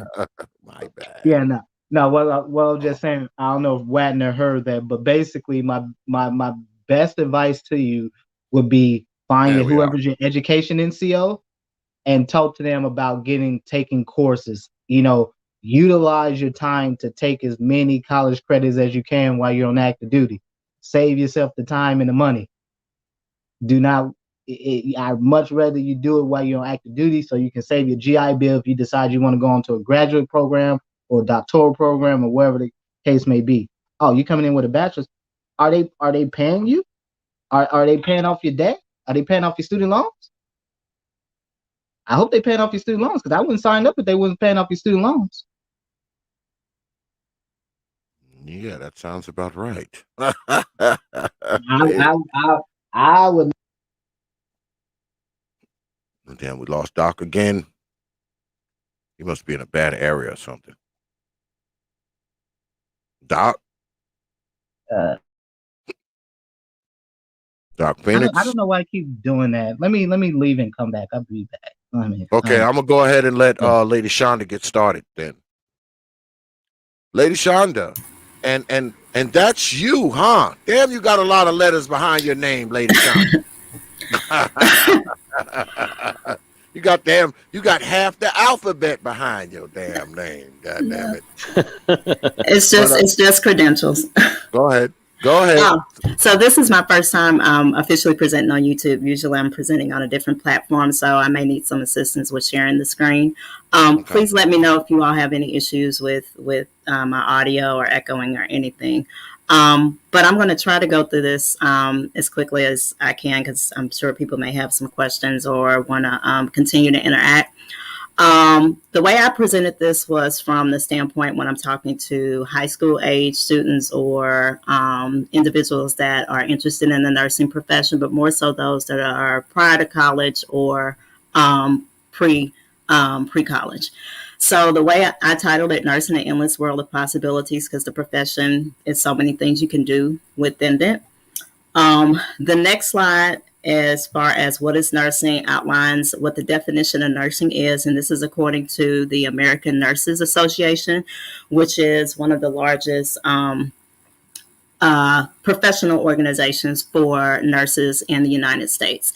And it defines nursing as the protection, promotion, and optimization of health and abilities, prevention of illness and injury, alleviation of suffering through the diagnosis and treatment of human response, and advocacy in the care of individuals, families, communities, and populations. And if you want to read more about that, I listed the source there. In relation to the nursing profession, there's many hats that we wear as nurses, but one of the three top things that we try to impart as nurses is we are to advocate for our patients as well as the community. And when we advocate, we act to serve in the best interest of the patients that are in our care. The patient's family is also our patient, because a lot of times they are involved in the patient's care or any support systems that they have. And then we also are advocates for the healthcare needs of the community in which we live or the communities in which we work. This next slide here just kind of outlines just some of the different areas of nursing that you can work in, and I'll go a little bit more into that in a few moments. We can scroll up. And this next slide, it kind of looks like it's a lot going on, but the reason why I picked this is it just shows all the different qualities and attributes of the nursing profession, from LPN to medical, just all the different things that encompass nursing. So I know it looks a little bit busy, but it's a lot that we do. To get into the nuts and bolts of why I was asked to participate tonight, for anyone that's interested in the profession of nursing or know someone that's interested in the nursing profession, these are some of the essential qualities that an individual must have in order to not only pursue the field, but to be successful in the field. And you must be able to work well with others. Nursing is not a profession to where you are, for the most part, working by yourself or working in isolation. You have a lot of autonomy as a nurse, and you have even more autonomy if you choose to advance your degree within nursing. But you have to be able to work well with others, because you're going to be taking care of patients. You're going to be working with other nurses. You're going to be working with other healthcare professionals, as well as the community and various people. So if you know that you don't work well in a group, I wouldn't advise this is a profession that you pursue going into. Additionally, you have to be able to effectively communicate.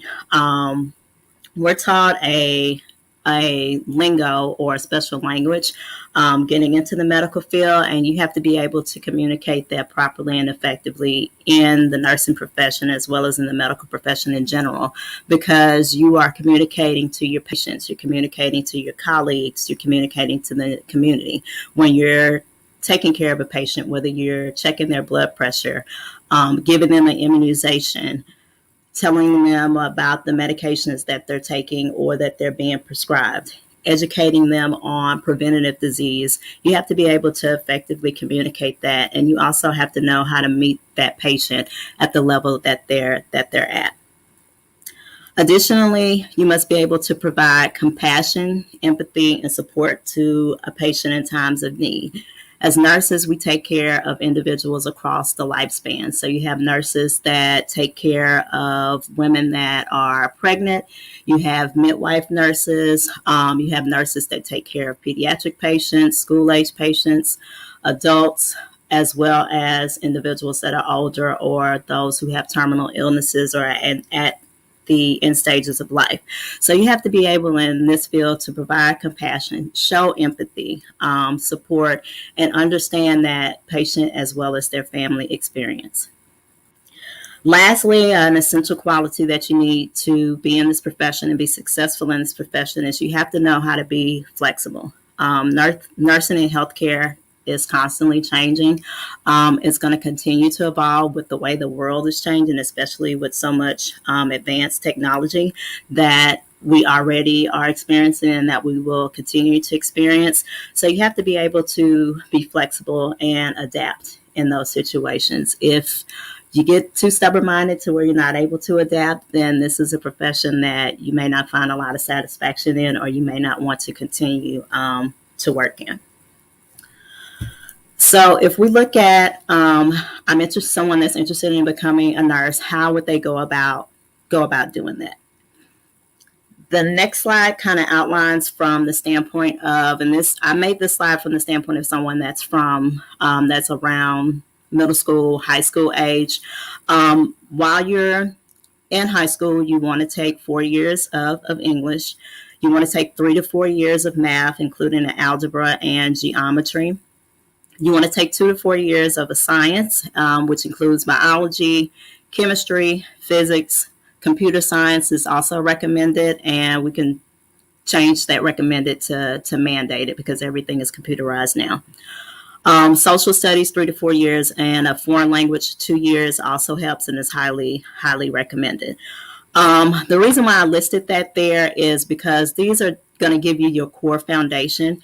And once you get into a nursing program, these are also going to be some of the basic fundamentals or prerequisites that you may have to do prior to you actually getting into nursing school and starting your nursing clinical training and education. Some of the pathways that you can utilize to becoming a registered nurse include on the next slide. There's 4 routes listed here. You can get an associate degree in nursing, which is a 2 to 3 year degree. After you complete your associate degree in nursing, you will sit for the NCLEX, which is known as the National Council of Licensure Examination. And that exam is what actually gives you the official terminology or the official title as RN.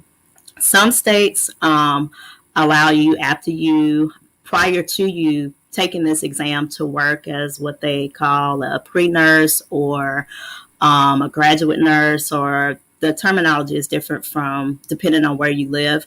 But this is the official national licensing exam that any registered nurse has to take and successfully complete in order to practice as a nurse. After they complete this exam, they can apply for the state board within their respective state that they work in to actually be able to practice as well as a registered nurse. There's also, I didn't include it on this slide, but I don't want to leave out the licensed practical nurses or the licensed vocational nurses. That terminology is intermixed depending on where you live and work. They also have a similar test called that's under the National Council of Licensure exam, but theirs is the NCLEX LPN or LVN. So you can also start at the license practical route for nursing. The next one is the Bachelor of Science degree nursing, or the BSN. This one typically takes about 4 years of college to complete. And after you've completed your BSN, you sit for the same National Licensing Board exam to where you'll be licensed and certified as a nurse. That's the route that I took. I came into the profession in 2003, and my program took 5 years for me to complete. But I knew going into the field of what I wanted to do. I wanted to, at minimum, get a bachelor's degree, and then I wanted to go on to get my advanced degree. So when I'm talking to individuals that have an interest in nursing or are curious about the field, I always tell them, and the reason why I'm saying this now while we're on that slide is you don't have to specifically know what area of nursing you want to work in, because there's so many areas that you can go into. But I would tell them to try to research or have an idea of where you see your career as a nurse going. And the reason why I say that is back in the day, 30 years ago, 35 years ago, 40 years ago, a lot of advocates and a lot of nurses, older nurses, and even some educators would tell students, we'll start with the diploma nursing. The diploma nursing has been phased out for at least the last 10 plus years. Or start at the LVN route, and then you can work your way up to associate, bachelor's, master's if you decide to pursue an advanced degree. Me personally, the reason why I advocate against that now in today's time frame is, one, college is a lot more expensive now than it was 20, 30, 40 years ago. Also, the foundation of nursing is not going to change. Chemistry, anatomy, physiology, those core classes that you have to take, pharmacology, that is not going to change. Now, medicines come out all the time and things along that line, but you can always take continuing education credits for pharmacology hours. But those basic fundamentals, we've been living on the earth for thousands and thousands of years. How often do they find new bones in the body that haven't already been discovered? That has yet to happen, at least in the last 100 years, if not longer than that. So have an idea, a general idea, where you see your career going if you're interested in nursing. And that way you can save a lot of time and money, because if you start out at the LPN route and then you go the associate degree route, and then you go the bachelor's degree route, and then you go the master's degree route, you find yourself having to take some of those same core classes over again, which to me is a waste of time and money, especially if you've already successfully completed those courses previously. And then also it can be a way to deter you from getting where you're already trying to go. But I also tell individuals, do what works for you. If you want to have 3-4 degrees in the same field, that's totally fine. That's an individual's decision. But if you know that starting off top, hey, I want to be an NP, I want to be a nurse anesthetist, a CRNA. At minimum, to get into a nurse practitioner program or a CRNA program, you're going to have a bachelor's. So what sense does it make for you to get an LVN first, and then you got to get your BSN to get into a master's program? You can cut that by at least a year, 2 years by starting off at the BSN level. The next one is the Master of Science in Nursing, which takes about 2 to 3 years for you to complete. And with this degree, you can practice as an advanced practice nurse, such as myself. Individuals that have a Master of Science in Nursing fulfill the NP role. They also work as nurse anesthetists, nurse midwives, nurse educators. So for a broader term, you'll often see us referred to as advanced practice nurses or APRNs. Lastly, another way to get into the field is to go through the military. Dr. PHOENIX kind of talked on this a little bit earlier in regards to utilizing the military for your education. But if you're interested in nursing and you want to pursue the military route, you can do training for anywhere between 2 to 4 years in an ROTC program, nursing program, and they'll pay for your nursing degree. You can also become a commissioned officer at that time. And one of the good benefits about going the military route is a lot of times they'll cover your nursing training, additional nursing training if you want to pursue an advanced degree. It will put you at the top of the list a lot of times for those jobs, because a lot of military or veterans get preferred preference in a lot of job postings, and you get a lot of experience that civilians don't get to see if you're active duty military through nursing. So that's one of the 4 ways that you can pursue getting into the field. This slide is kind of busy, so I'm gonna try to summarize it because I don't know how well it's showing up on the screen, but it just kind of further details the different pathways to nursing. And then at the bottom, it talks about how you have to pass your NCLEX RN. We already talked about that. At the bottom of the slide, it outlines some of the different advanced degrees that you can attain in nursing with the MSN, or if you decide to get a doctorate of nursing practice or a PhD in nursing, you can also look at that as well. And then it also highlights some of the salary ranges to where if you have those degrees, at minimum, you can come out making around anywhere between $89,000 plus a year and up. Currently, the most recent data information that we have as far as with the nursing profession, nursing is the fastest growing occupation in the U.S. Currently in the U.S., there are 3.8 million nurses that are licensed to practice within the United States. And of that, we make the largest percentage of workers within the medical and healthcare field. However, with this being 3.8 million of the healthcare realm, we still are vastly undernumbered as far as the demand and needs for healthcare. They are estimating by the year 2030, which is less than 9 years away since we're halfway through 2021, that the nursing shortage will justify the need for them to add at least 776,000 more RNs plus into the field. And I listed there one of the reasons why we have an aging population, shrinking nursing force, as well as changes in healthcare delivery. So about 3 years ago, we were at about 3.4 million nurses. Now we're only at 3.8. Being that I've been in the profession as long as I have, honestly, there's not enough of us, but I see this number going down, particularly since COVID.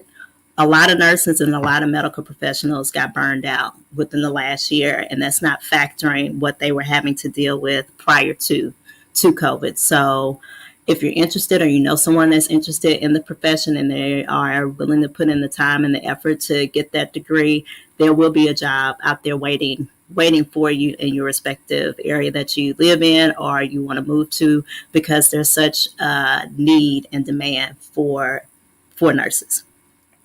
I'm almost done. I hope I'm not taking too much time up.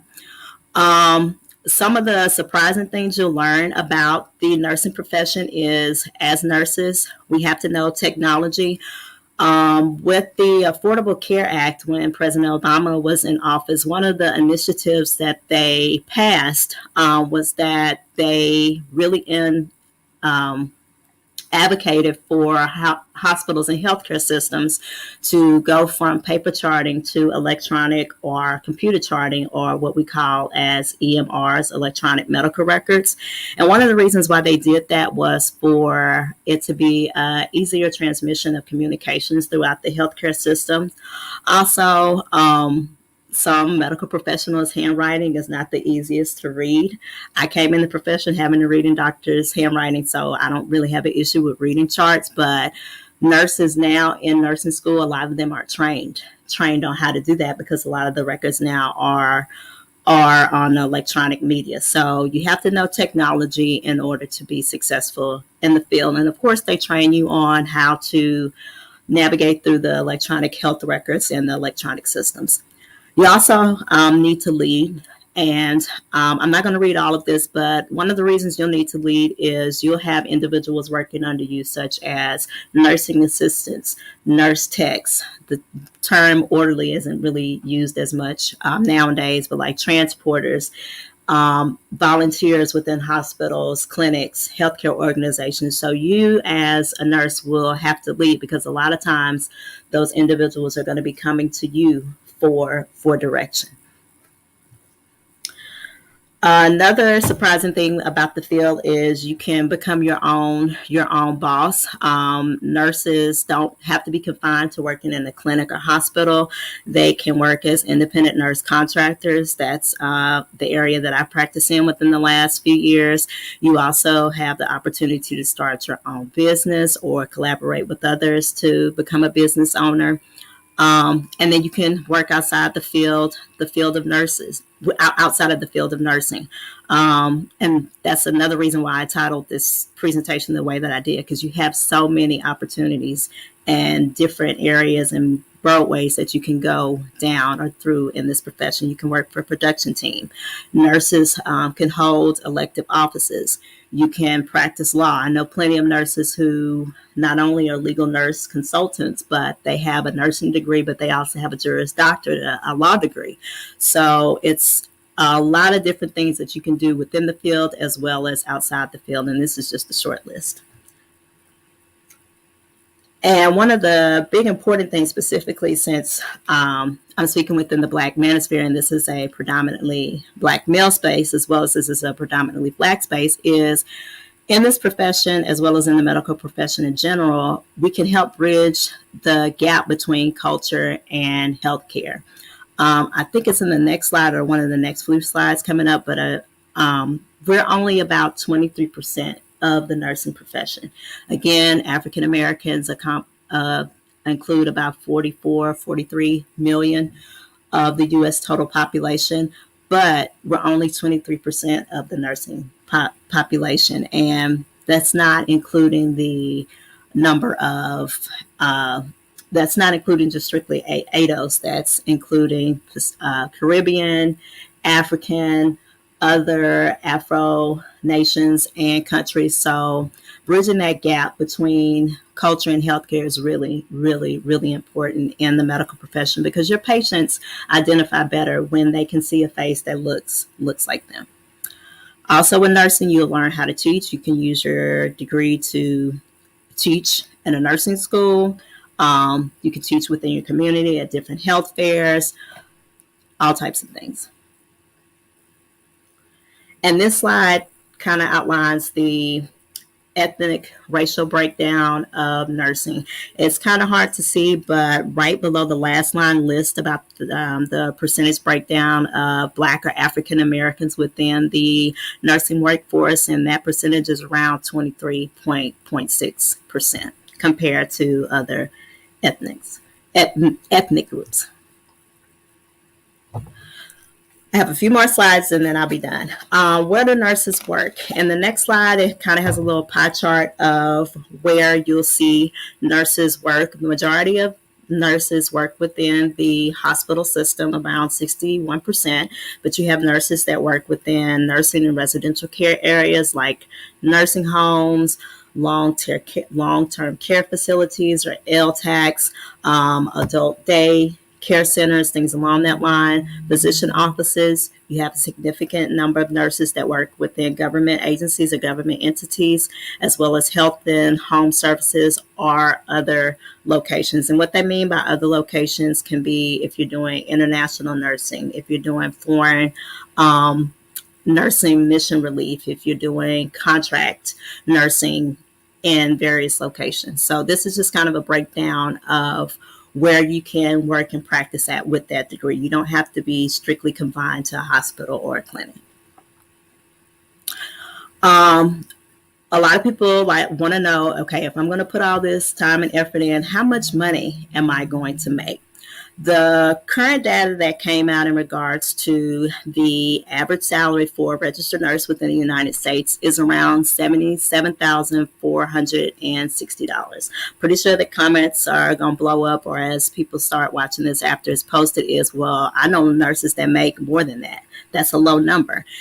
This is the annual salary nationally. This is not the standard salary across the board. California makes more than nurses in Florida. Nurses in Texas typically make more than nurses in Alabama. So know the area that you work in, but if you're coming out of school with a 2-year, 4-year degree, starting out making around that a year is not a bad deal, but you also need to factor in the cost of living of where you are looking to work at or where you're working at. This next slide just kind of breaks down some of the different nursing specialties, from nursing assistants to where that's a certificate program, so you don't have to have a degree to work as a nursing assistant. licensed practical nurses or LVNs. The national average on the lower end for nurses is around $53,490. And then most nurses nationally are making around 77,000. But once you get into the advanced degree levels to where you're looking at your nursing instructors, nurse midwives, nurse practitioners like myself, or top of the list, nurse anesthetists, you can easily get into the upper 5 figures or low to mid 6 figures. So you definitely can not only do something that you love in this profession, but you can make a substantial living. This is going to be the end of my presentation, just to kind of summarize it up. What makes nursing a rewarding profession? And this is just coming from kind of a personal thing for me. But to me, what makes a rewarding profession is you get a chance to impact all aspects of human life. If you're able to see the pictures here, I put up a photo of a nurse who's holding an infant, a newborn baby. And then right next to that is a nurse who is embracing an older adult. So you get to see not only nurses that are practicing at the beginning of life, as well as nurses that are practicing at the end of life. Also, since we are 3.8 million of the healthcare workers within the medical field today, we are the heartbeat of the healthcare profession because we're the largest percentage. If anybody has ever had the opportunity to wear scrubs, they are some of the most comfortable pieces of clothing that you can wear. And it's nice to know that going to work, whether you're working 3 days a week, 12-hour shift, or Monday through Friday, 8-hour shift, you don't have to worry about what you are putting on to go to work. To cover your schedule, you can just throw on your scrubs and go on about your business as long as they're clean. And then at the end of the day, nurses get to call the shots because hospitals, clinics, our healthcare system would collapse upon itself if we did not have nurses. The last 2 slides I included in here are just kind of some different motivational things, but this slide here, Caring is the Essence of Nursing by Dr. Jean Watson. She's a known nursing philosopher and theorist. And when I went to nursing school, this was the theory that my nursing program at Southern University operated from. Caring is the essence of nursing. Lastly, whether you decide to be in the medical profession or not, or in nursing or not, or whatever you decide to do, I love this quote by Nelson Mandela. Education is the most powerful weapon you can use to change the world. No matter what you do, nobody can take away from you what you know. So whatever you choose to do, stay focused, stay motivated, and remember the quote listed there. And Prophet of Thought, I want to just go to the last slide, if you don't mind, and this is going to wrap up my presentation. Around 2001, 2002, I believe, Johnson & Johnson started a campaign for the future of nursing, because that's really when nationally it started coming to the forefront, the major nursing shortage issue. For anyone that's interested, and you're welcome to share this presentation, Prophet of Thought. You have my permission to share it if you so choose. For anyone that's interested in more information, you can click on this link. The way I posted it in the presentation, you can click on this link and find out more information in regards to that. They also offer a lot of good nursing scholarships, as well as tips on how to get into the nursing school, how to survive a nursing program, how to prepare for interviewing for your first nursing job, things along that line. So with that information presented, that concludes my presentation. I hope I didn't go through that too fast, but it's a field that I really am blessed to be a part in, and my nursing degree has allowed me to practice throughout the country. I started as an ICU nurse, worked in critical care for nearly 15 years before I started practicing as a nurse practitioner. I've gone to Haiti numerous times to practice as a nurse, as well as an MP, did travel nursing for about 3 years. So it's so many different things that you can do within the field, to whereas if you get bored as a nurse, it's because you allowed yourself to get bored. But that concludes my presentation. And thank you, Prophet of Thought, and the panel for allowing me the time. Thank you for coming up here and doing it, Lady Shonda. And I hope you Negroes was taking notes or something. Well, just rewind the tape back if you missed something, Nick Rose. That's all. Thank you very much, Lady Shonda. I'm pretty sure the people that are interested in the nursing field, hopefully they will go ahead and maybe rewind the tape back and check it out if they're interested in it. Hopefully somebody's watching this and saying, damn, I'm glad X did this. He's really got real live medical professionals on there telling us how to get into the field, something that people say we never do up here. But anyway, I once again thank you very much, Lady Shonda. Doc Phoenix, do you want to go into something? Yeah, just really quickly to add on to what Miss Shonda has said about the undergrad nursing program. Like I said, for me, my undergrad, I did it in nursing. It was BSN, and what I do want the takeaway here to be, especially as it pertains to nursing, don't be confused, because I think people think, oh well, I can go to nursing school, become a nurse, and it's a shorter path, a little easier than becoming a doctor and all that.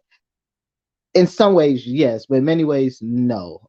Again, if you don't want to wreck your GPA, be careful what you're doing. If you can get into an undergrad nursing program, because they are very competitive, very hard to get into. Don't screw around in the nursing program, because unlike medical school, nursing programs are not as forgiving. They will kick you out. And the grading scale is a bit harsher than medical school. In fact, typically, if you're usually scoring under 80% in nursing school, you're pretty much failing. So that would be my recommend. That would be just something I would just throw into that. But if you go to the other article that I sent you, X. Which one? Which one, Doc? The one for. Let's see which one. Let me see. Figure 18 percentage of black men. Yes, okay. Yeah, I think that was the one with the pie chart. I believe. I think that was the one. Okay. Let me go ahead and bring it up. Give me a minute, Doc. I'm old, and I don't have my glasses. I don't have my glasses on either. No, that was an excellent presentation, Ms. Shonda. There is that. Let's see. Okay, percentage of all active positions by race and ethnicity. That one, right? Yes, sir. Okay.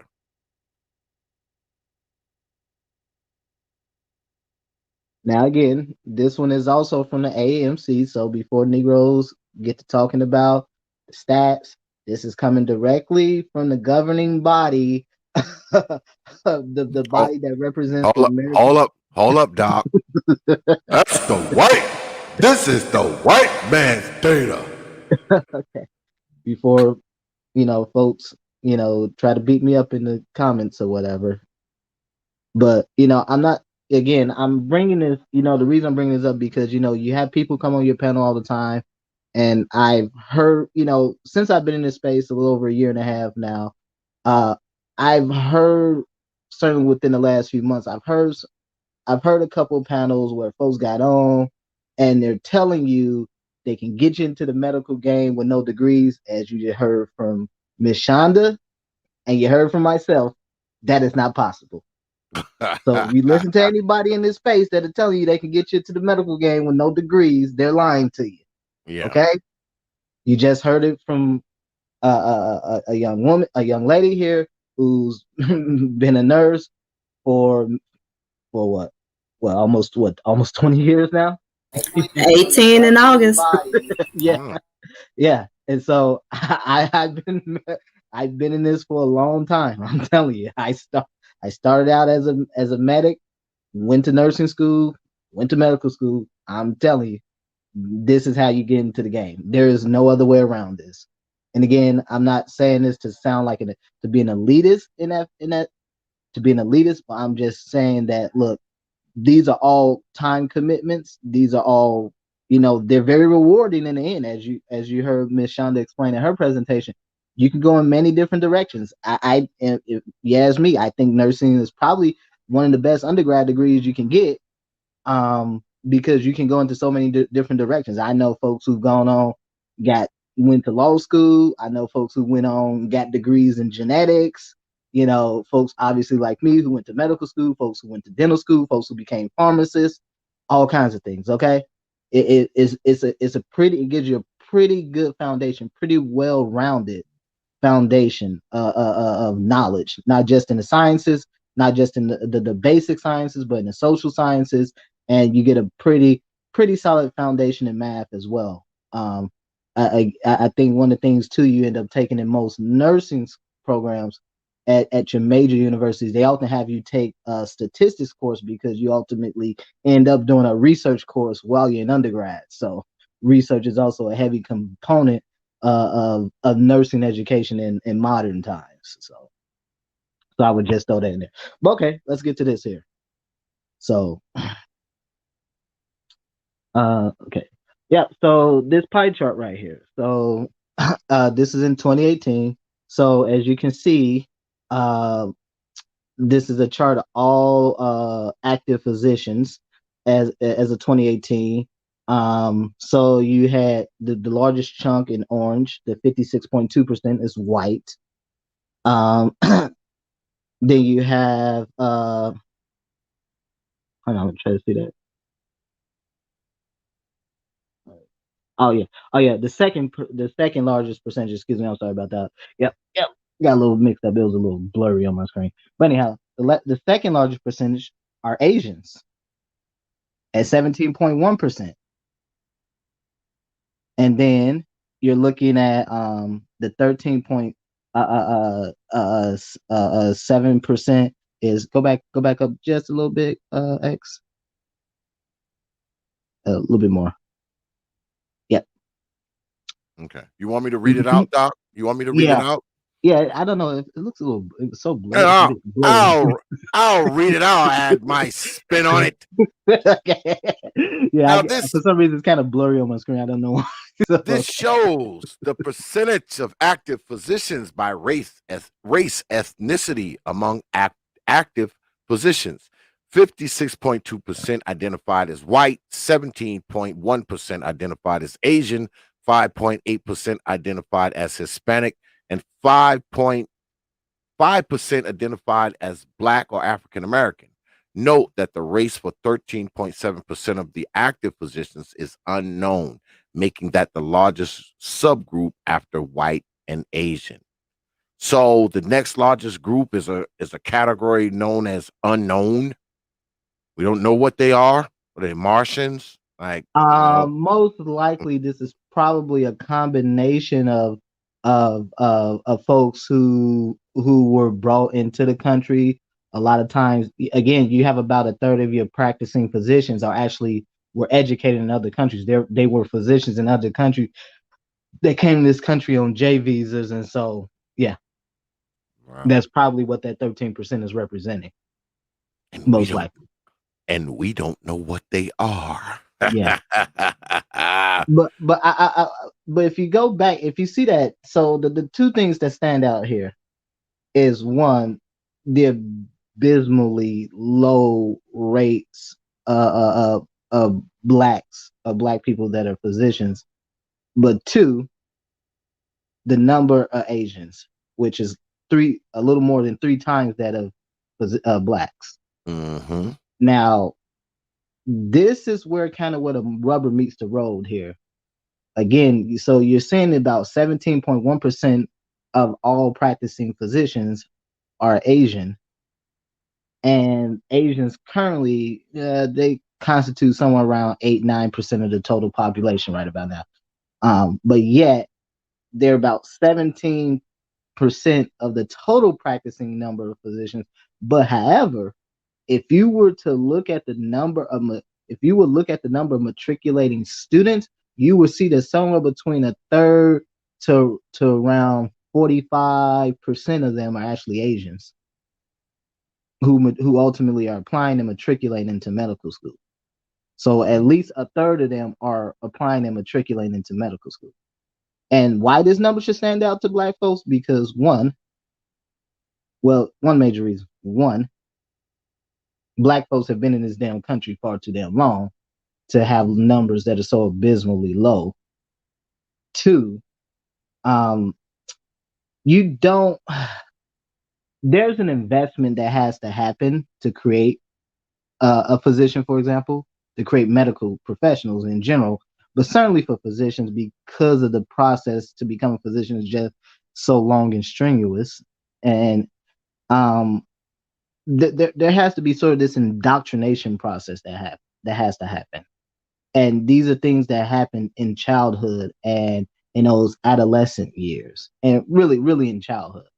And it's in those formative years. Yep. And so those critical years of development for all children is between the ages of 1 and about 5 to 6 years of age. And so that is that period in which that foundation has to be laid. If Black folks want to see some real progress, you want to see these numbers flip around in a generation, yeah, that's where that change has to be made. Those critical years of development. Yep. And so again, putting the idea into a child's head, and specifically Black boys, into the heads of Black boys that yes, you're going to be a physician, or you're gonna go on and become a physicist, or whatever the case may be. But we'll just keep it at physicians for now. You know, these are things that have to happen at those ages, because the problem is that generally by the time most people have hit their adolescent years, that psychology is set. Yeah. It's not that it's immutable, but it is. But people are very much stuck in their ways, and at that point, it generally only takes a life-changing event to really get people to change course. So it's easier and far more plausible to mold the psychology of a developing child as opposed to an adolescent that has some formulated views of the world and maybe how they fit into it and what they want to do. It becomes far more difficult to change that. It's not impossible, but again, Black folks are better served by that, and this is why children, and specifically for Black boys, why having a father there to instill that discipline that children need, and Black boys specifically need, because Black boys, the old saying is, idle mind is the devil's playground. And you got a bunch of boys, you have boys, lots of energy, and no real outlets to really expend that energy, no way to really explore the imagination that they have. I remember as a kid, one of the things that I did, I read lots of books, and yeah, I had microscopes and I had chemistry sets, and I did all kinds of stuff. And so that kept me interested in a lot of things. Obviously, had some detours along the way, but again, these things never changed for me because they were there from a young age. And so we're better served as a people by investing into people, because I think the fundamental problem that I oftentimes have with Black folks is that for Black folks, you don't invest in people, you don't invest in your people, and specifically your Black males. But then once they get to wherever it is that they want to get to, you expect something in return. You cannot get something in return that you never invested in the first place. Exactly. This is why you see so many Black males oftentimes, let's be frank here, a lot of times, a lot of Black males will learn how to read from non-Black women.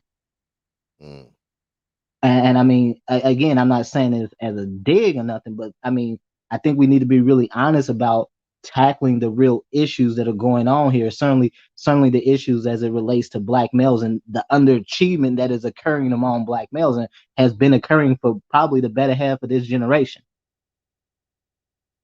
That we're seeing endemic levels of Black boys being illiterate, cannot read beyond the 3rd or 4th grade level. Yeah, and we're not allowed to talk about it. We're not supposed to talk about it, Doc. Don't mention it. That's coon talk. That's Sambo talk. That's this. That's that. But it's a freaking fact, man. And that number has hovered there for years. And it's hovered there for years. And if anything, it's getting a lot freaking worse. And no one wants to discuss it. It's like it's not happening, I mean, there's probably people in this chat, and there's definitely fools on YouTube who probably can't read past the 3rd, 4th grade level. Guaranteed. But God forbid you talk about it. God forbid.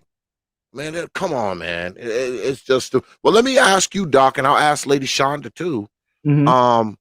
Did you always want to be in the medical field? I mean, when somebody walked up to you when you was a little boy and they asked you to know that dumbass question, what do you want to be when you grow up? Did you say did you say No, I want to no, be a doctor? no. You know, funny. It's funny you say that. I thought I would. I always thought I would go down the hard science route. You know, when I was growing up, I had a thing for meteorology and climate paleoclimatology, and I thought I thought I wanted to be this paleoclimatologist, and then I really got into. I really was interested in engineering because I used to do a lot of science projects with parallel circuits and stuff like that as a kid. And then I'm like, okay, yeah, you know, I thought I'll go into something like bioengineering, for example. And then because I actually have a friend who's actually a bioengineer. He went to Clemson, and he works up at that medical triangle in Boston. So but anyhow, he does a lot of research around regrowing heart tissue and stuff like that. Because long story, but the point is, the answer to your question is no, not initially. It was only after I became a medic in the army, and then I realized, oh, I'm actually quite good at this. I like it a lot. I like the interaction with people. Again, as Ms. Shonda has stated earlier, you have to. It's not just true of nursing, but healthcare in general. You have to kind of be a people person. You have to be able to talk to folks. These are not careers for people who are antisocial. You have to be able to talk to folks because you have to be able to get folks to open up to you. And you'll be amazed that, when folks are comfortable with you, they open up to you, how much of their life they will tell you. You'll be amazed. Yeah, so the medical field, because I know a few doctors and nurses. I have a few of them in my family, and they pretty much put it across as it's not what you do, it's who you are. When you work in the medical field. So no, I would agree with that. Absolutely. Yeah, I think it's a calling. I truly believe it's a calling. I apologize, Dr. Phoenix. I didn't mean to interrupt. No, please do. Hold on, Lady Shonda. I got to ask you the same thing. When you were a little girl, and people came up to you and they said, "Lady Shonda, what you want to be when you grow up?" Did you say, "Oh, I want to be a nurse practitioner with 12 letters behind my name"? No, I did not. I knew I didn't want to be a teacher. I have much love for teachers because I come from a family of teachers. But my interest since I was in elementary school was in law. My goal, and I can look back in my high school senior memory book, was to go to law school and to become a judge. The high school I attended and graduated from had a law business magnet program. So my parents were very supportive. They supported me in that. They, connected me with Black lawyers and judges and attorneys within the city that I grew up in Louisiana. It wasn't until my junior year that I got interested in the medical field. And how that came about was my grandmother, my mom's mom, developed dementia and non-Hodgkin's lymphoma. And we ended up having to relocate her from her home because she was no longer able to live independently up to where we were at. And just seeing her go through her last year and a half of life, I was like, okay, something's not right here as far as the type of care that she's getting on a consistent basis. I noticed that immediately. She was getting great care, but some healthcare providers would come into the room and they would break down things. Some of it would be in, out. And that wasn't just nurses, that was doctors, some of the rehab specialists, things along that line. So I always knew I wanted to work in a profession to where I was helping people and serving people. But that's why I say nursing is a calling, because I don't think had I not seen that, I would have went down the law path, which is a great path. I still am very passionate about law. And I had the opportunity to do a clerkship my senior year of high school at the city courthouse. But I was just like, okay, I can spend 7 years to get a law degree, but can I really see myself practicing law for the next 25, 30 years and be content with that? No. So I went down the nursing path, and it was the best decision I made. I don't know what I would do professionally if I couldn't work as a nurse. Hmm. Yeah, that's an interesting story. It's weird because a lot of people that I talk to give similar answers to you, and you too, Lady Shonda. Like they didn't want to be a doctor or a nurse or whatever when they were growing up. They didn't. They thought they were going to be doing something else. So I guess it is a calling. You know, uh, for you good folks, and I'm glad. Um, because you want good people in this type of profession. You need good people in this profession because you're taking care of folks. You literally got you got people's lives in your own hands. So you need to be decent people and you need to be passionate about this job, because you're working with people. See, me, I work with things. I don't work with people. I work with gears and chains and pulleys and sketches and blueprints and oil and gas and water and steam. I work with things. I don't work with people. So I can be the most biggest asshole ever, and it's not going to matter. But people like you have to actually, like Doc Phoenix said, you have to be people.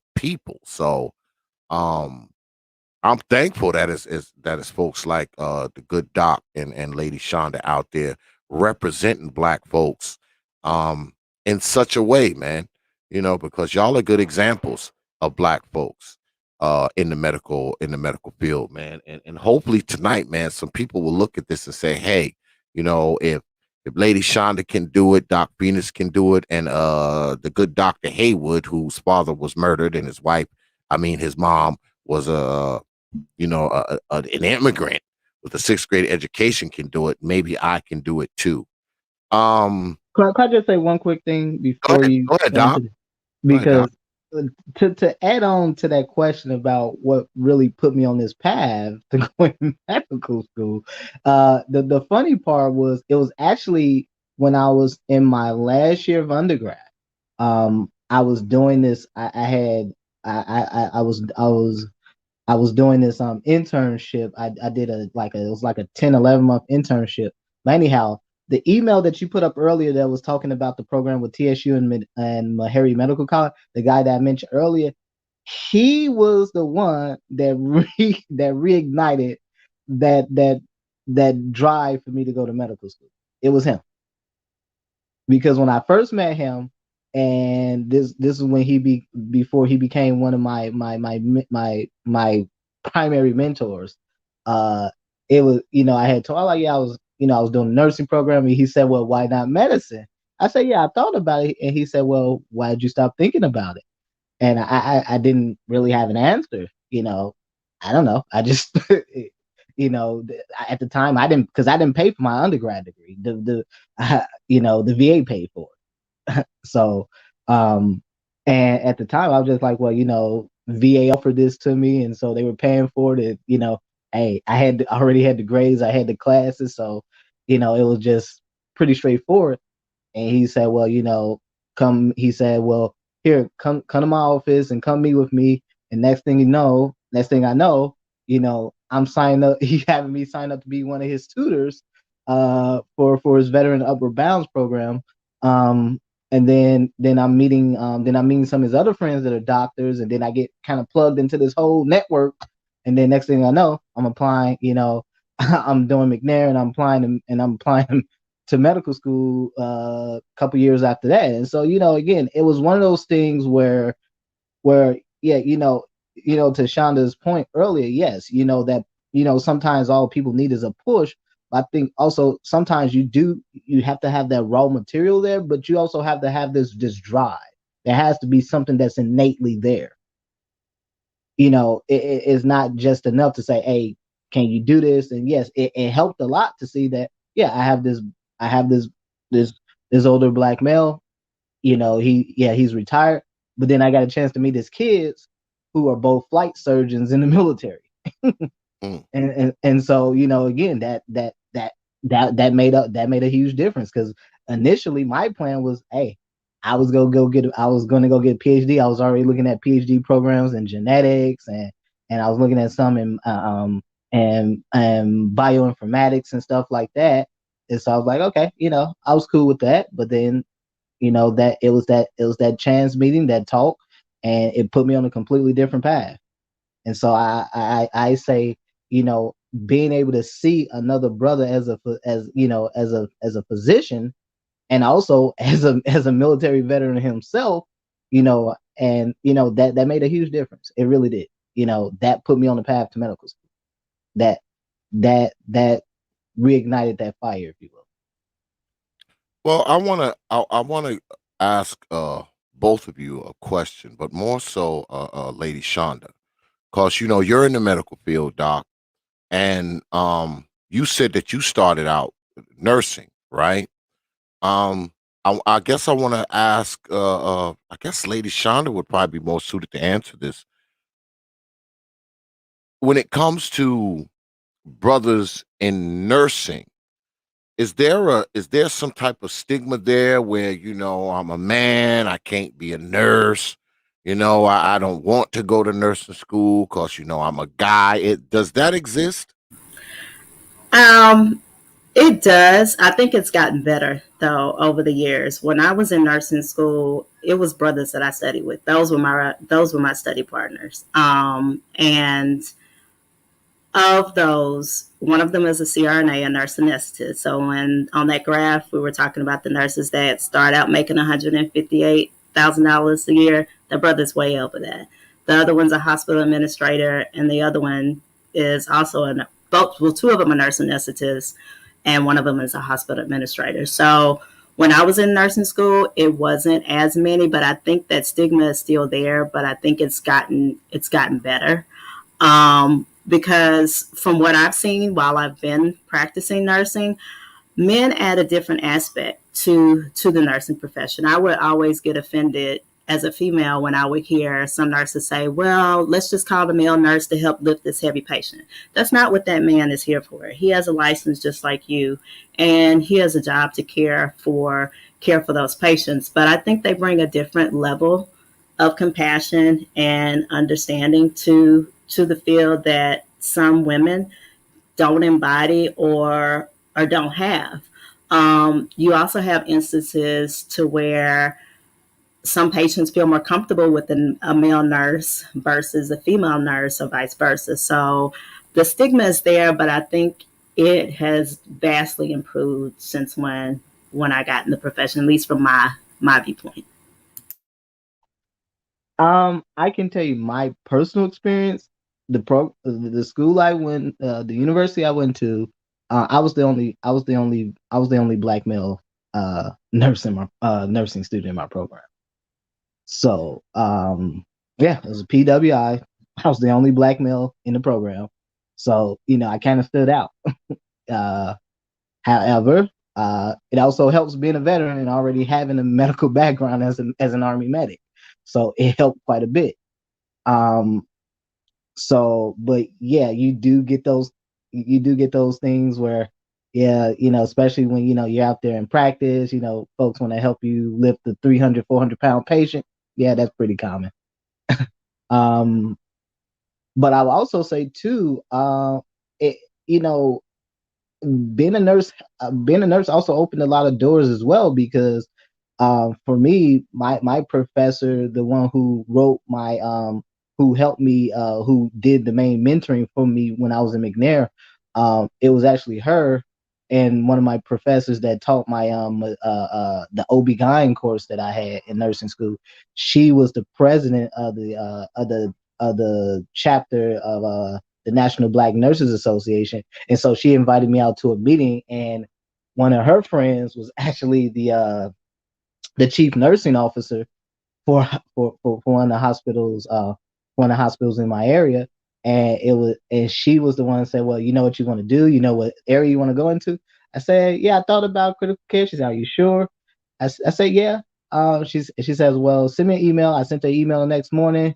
By the end of that day, one of the recruiters was reaching out to me for internship, and from there I ended up doing like a 10, 11, almost 11-month critical care internship. And so by the time I had graduated, my first job offer was it was about around it was a little over 80 grand. So to be frank. So that my first job offer. So, it worked out well. But again, it helped it helped being, and I think part of it, I stood out because yeah, I was kind of this, one of very few. I was the only black man in my program, but when I went to that meeting, yeah, I was a handful of black males there, and so you just kind of stood out. So it kind of helps in some ways. So Yeah, the reason I ask is because, when you think nurse, when someone says nurse, they don't think, a man or necessarily a black man. That's why, when they say nurse and it happens to be a man, they say male nurse, or man nurse. They have to put that connotation on it. It has to have that prefix, because you just can't say nurse and you think of a brother. You just don't. I mean, when somebody says a nurse, what do you think of? You think of somebody like Lady Shonda. You don't think a brother. I know I don't. Let me tell on my own self.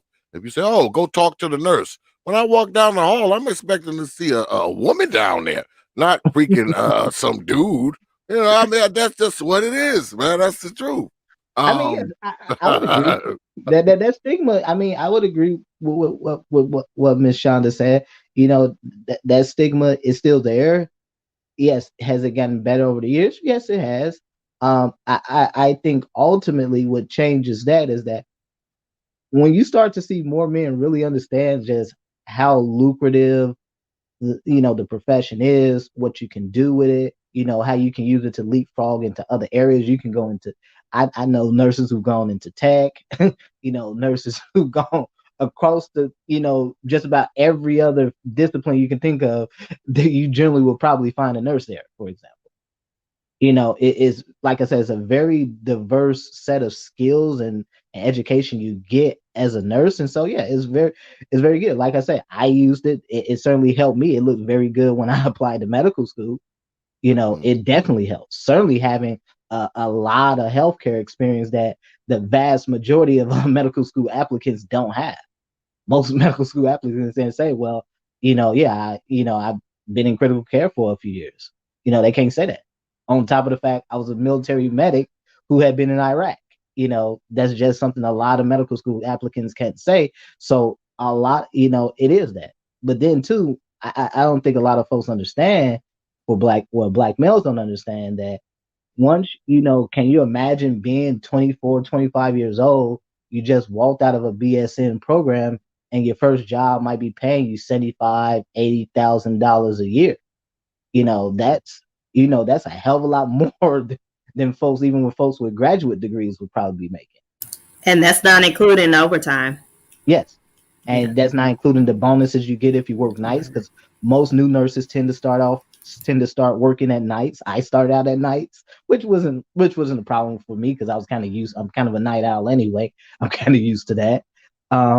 But yeah, I mean, you can that 80 grand can easily become six figures really quick. And so again, when folks, when black men start to see that, this field is quite lucrative. No, does it require the huge amount of time investment that becoming a medical doctor has? No, but it's still a major time investment nonetheless. It's going to take you time. Most BSN programs will take you somewhere between 4 to 5 years to do. That's pretty average. They have this ridiculous grading scale that will wreck your GPA if you're not getting at least a B+ in your courses. So again, it there's a level of things that have to happen. Now, medical school is different. Medical school is a little bit more forgiving than nursing school. But the bar to entry is much higher too. So yeah, I see your message, Lady Shonda. You said you got to drop off. I appreciate you coming on doing this, Lady Shonda. I do. You got to come back. Thank you so much. You got to come back, because we do these kind of shows every so often. I know it may be hard to believe, but every now and then on T.P.O.T. We actually do a serious show that people can actually learn something from. I think you do a lot of serious shows, but I was just raised whereas people don't have to be nice to you, and I just always want to say thank you when given the opportunity. It's been a pleasure, and if somebody can benefit from the information or know somebody that can benefit from the information, that gives me joy at the end of the day. So I am going to drop off because I was asked to cook something and I hadn't finished cooking it yet. So I'm getting these texts. But I appreciate it. I appreciate it. I do, lady. Thank you again. You got to come back. You got to come back at some point. I will definitely do so. Just we have each other's contacts. So if my schedule permits, I'll be more than happy to do so. And the last thing I'm going to say in regards to, I've noticed real briefly, it's quite a few male nurses in this space. I'm not going to name their names because they may not want their names out there, but I did notice that just from listening to various content in the manosphere over the last little bit over a year or so. And then the other thing, I didn't include this in the presentation, but I think Dr. Phoenix will agree with me because he comes from a nursing background, is one of the challenges that nursing students have. I didn't include that in the presentation because it's kind of one of those things you have to experience it to understand it. At least it was a challenge for me, but I know a lot of other nursing students experience it. Is a nursing program, and I think a medical program does this as well, you have to totally change the way that you think. And in the United States, we're taught in school, it's only one correct answer to a question.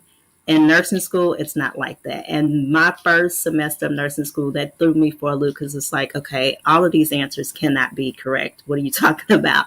But once you adapt your mind to that, you'll be successful if you embrace it. And then it also makes you look at life in a different way. So like for me, a lot of people is like, okay, why are you so analytical? Or why are you throwing in this? I'm like, I just think differently now because my mind is trained to think differently now. So to be successful in nursing, definitely to get out of nursing school, but also to be successful in nursing, you are going to learn a different way of how to think because it's not just one right answer. You have to pick the best answer or best situation for that particular scenario. So I'm just going to leave with that. But thank you all again. And I'm going to try to listen in the back chat. And you all have a good night.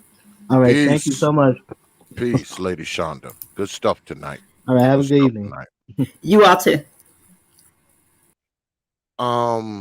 Yeah. Good doc. It's you and I. Yeah. You know, I have a long weekend this weekend, so I actually have some time. You know, I have a long weekend. Yeah. I appreciate. I always appreciate you, Doc. You always come through for me, man. So you're like one of my most favorite people up on here in this YouTube shit. So because you always come through. You always provide good information. I know you come up here and X talks a lot of shit. It's in his nature. But I don't mind. I do respect you, brother. I have a lot of respect for you, Doc Phoenix. I do. You come through, man. You drop good information, man. And I know that you're about Black folks, man, and you're about Black folks' health. And I mean, that's very impressive to me, man. And you never let me down. When I hit you up, you be like, yeah, I come, X. So you never tell me no. So that goes a long way too. No.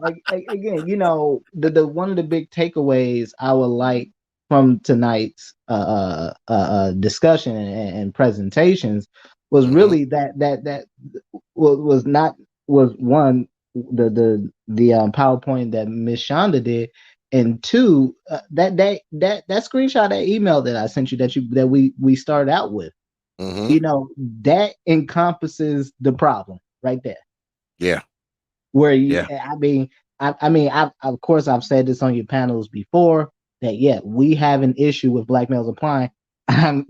This is what's put in right. Like I said, this is what was sent to me, and I'm like, like I said, I had that email since like the early part of this year, and I just kind of sat on it because originally, like I said, Mike V had brought it to my attention, and then my mentor sent that email to me like a week after Mike V and I had talked about it.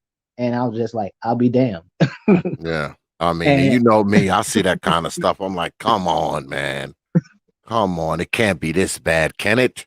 It can't be this bad, brother. It really is. I don't, you know, you know, and again, this is no shot to the to older black physicians and medical providers out there, but this is a very different day and age. The things that black males are having to deal with is a bit different. Yeah, because in my humble opinion, what black males are dealing with is not just really sort of systemic issues. We can think about those systemic issues that occur as a result of racism, white supremacy. Those things will always inherently be there. But what we're seeing run into is really a cultural issue. Yeah. And the cultural issue is how basically black males are being gimped from birth, from cradle to grave. Yeah, I agree. And I totally agree. and so that inability, the reason we've been seeing these numbers drop so precipitously over the past decade or so, as in terms of black males applying to medical school, has been a direct result of what we've been seeing going on in society, certainly in the last few years, where we've seen we've seen kind of more of the chicanery that's been happening on not just YouTube, but in social media in general with black males, more of the craziness in general, but more specifically, when you start to look at sort of the black male academic achievement rates, that has gone down, and subsequently these other that it has led to this decrease in the number of black men who are applying and matriculating to medical school. Again, this is a process that starts long before you ever step in a college lecture hall, long before you ever take a course in organic chemistry or biochem or whatever. This starts when you're a child.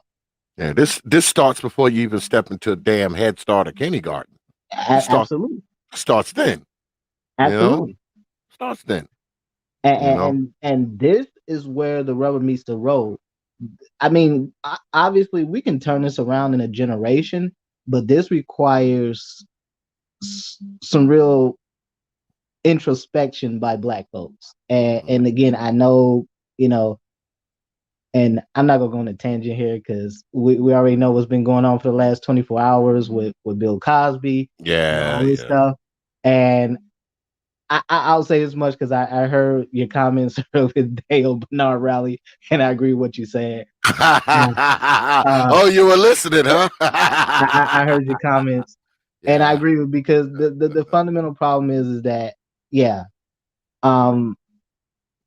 you cannot have these systemic levels of issues, systemic levels of illiteracy among black boys if you do not have some participation from black society. Exactly. This is not exclusively, and this is part of the reason why I talk about black men should be in healthcare. I mean, even if you don't want to go to medical school, again, Ms. Shonda was up here. Nurse practitioners are a very good profession to go in, very viable. She sees the exact same stuff that medical doctors see and everyone else sees. And reason why I talk about why brothers really strongly should consider careers in healthcare and medicine and nursing and stuff like that, because healthcare is the intersection of everything you see going on in black society. You want to see poor people? Healthcare. You want to see dysfunction? Healthcare. Because see, that's the problem when you deal with pediatric patients. It's part of the reason I don't really like pediatric patients. Is I have to deal with the kids. The kids aren't typically the problem. It's the parents. Yep. I got to deal with the parents. And you don't, guys talk about issues with custody issues and stuff like that. That stuff pops up in healthcare too. Yeah. Children come before you all the time. How they have very varying degrees of emotional and mental instability. They have all kinds of issues. And again, some of these are not all medical issues. Some of these are are actually mental health issues. Yeah. But you can't And talk about it, Doc. They don't like you to talk about it. Why do you think I do it? Why do you think I do it? Because I know Negroes don't like it. Okay.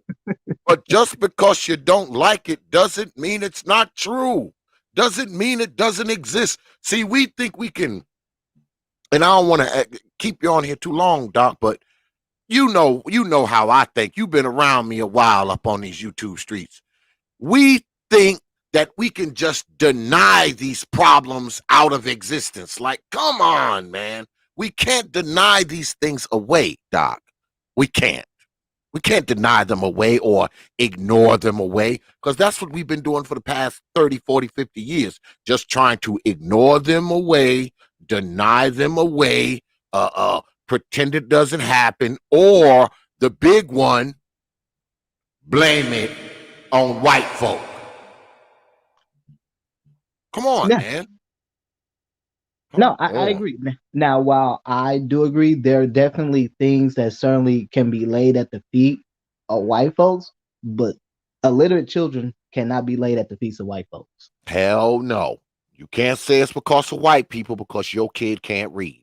That's one thing I'm not going to let people hang around the neck of, the white power structure. Oh, my kid can't read because of white supremacy. I don't know about that one, Mom. I don't know about that one. I'll take I think that's BS for 1,000, Alex. I will take BS for 1,000. No, I would even be willing to accept the argument that, yeah, black folks do not get the standard of care in the health system, which I would not disagree with that. I would not disagree with that. But here's the problem. How do black folks expect to change that? Because at some point, all of us are going to have to go into we're going to need to go to the health system for something. At some point, unless you're going to continue to go to the damn voodoo doctor and the shaman, or the witch doctor, or the lady you go, she's got this little old dusty shop with like 1 million jars of just the most ridiculous things in it, and she's like, oh, take a couple of these and mix them in water, and then just lay under a tree, and when you wake up you'll be better. Those kind of people that you plan on seeing them for the rest of your life. Trust me, your grandmama ain't no damn doctor. Grandma's not a doctor just because she has a chicken foot in a bag and freaking some shells on the top of stones next to some damn stick with colored rocks in it. That doesn't make her a doctor, y'all. It doesn't. I'm sorry. I'm sorry to break the news to you, but that doesn't make grandma a doctor because she got a bunch of chicken foots inside the house, inside of jars, and she got this crazy mixture of mess that she tells you to drink whenever you say you got an ache or pain. That doesn't make grandma a doctor, black folk. I'm just telling you. Go ahead, Doc. No, the key some of the key takeaways here should be that, one, if black folks want better health outcomes for black people, only black people can change that. Yep. There was once a time in black society, black folks had their own hospitals. No, they weren't world class like John Hopkins or Beth Deaconess Israel, or Beth Israel Deaconess. I get the name mixed up sometimes. No, they weren't Harvard Health. Okay, they weren't the UT Texas system in the Houston. Okay, they weren't part of the UCLA Med system or Stanford Med or anything like that. No, they weren't there. But there's no reason why they could have never been there. Yeah. But the problem is that, again, black people are going to have to produce the outcomes you want to see. You want healthcare professionals that actually see you as a human being and treat you like a human being. They're going to come from your ranks. Why do you think you see the Asians in medical school by the numbers that they are? Hell, why do you think you see them taking over the nursing field? Yeah. I mean, you got California, you practically got Filipinos running the shop out there in nursing. I mean, I've been saying it, man. But I say that about everything. We get up here and we talk about women and whatnot, and I'm the first to say, hey, look, man, if you want these great women out in the world, we're gonna have to create them. If you want these great men out in the world, you're gonna have to create them. They're not going to fall out the sky. And likewise with doctors and nurses and, other people in the medical field and people that are involved with other STEM fields and industries. We're going to have to create these people. These people aren't going to just walk out of the side of a wall or, we're going to have to create them. Just like we say we want to create an economy, we want to create wealth, we want to create this, we want to create that. You're going to have to create these people too, man. You're going to have to create these opportunities. That's just what it is, man. So part of creating wealth and income is also creating a class of people that are high income earners. See, what kind of gets lost oftentimes in many conversations that happen in this space, and again, I got tons of respect for blue collar brothers, know plenty of them, I was in the military with, all of that. But what gets lost in that conversation is, okay, you produce high income people, you use a high income like other groups of people do to power your dreams. Okay. Yep. People see, black folks still haven't figured out how the hell Asians have been able to leapfrog. Yeah, most of the Asians are not business owners. As a proportion, they're a higher percentage of business owners compared to black folks. Absolutely. But are majority Asians business owners, for example? No, they're not. No. Asians, for example, are high income earners. These folks are regularly, especially the younger ones, are regularly earning. I think some of the stats I've seen about a year or two ago, they were paying the average salary of an Asian person in the tech industry at around $130,000 a year. Mm-hmm. And so again, you earn high incomes and you use that to power other things, power investments, power business ventures. And that's the fundamental problem. If we cannot produce enough high income earning black males, black folks are just always going to be at the bottom. And there's no amount of complaining we're going to do that's going to change that. Now, I'm going to say something a little controversial here. Let it fly. Pull the trigger, dog. I'm not the biggest fan. I've said this on Black Brain Trust panels in the past. I'm not the biggest fan of HBCUs. I know a lot of brothers are HBCU graduates in this space. I'm not the biggest fan of them. And I think, and part of that, well, actually, I ain't gonna say part of it. How can I put this?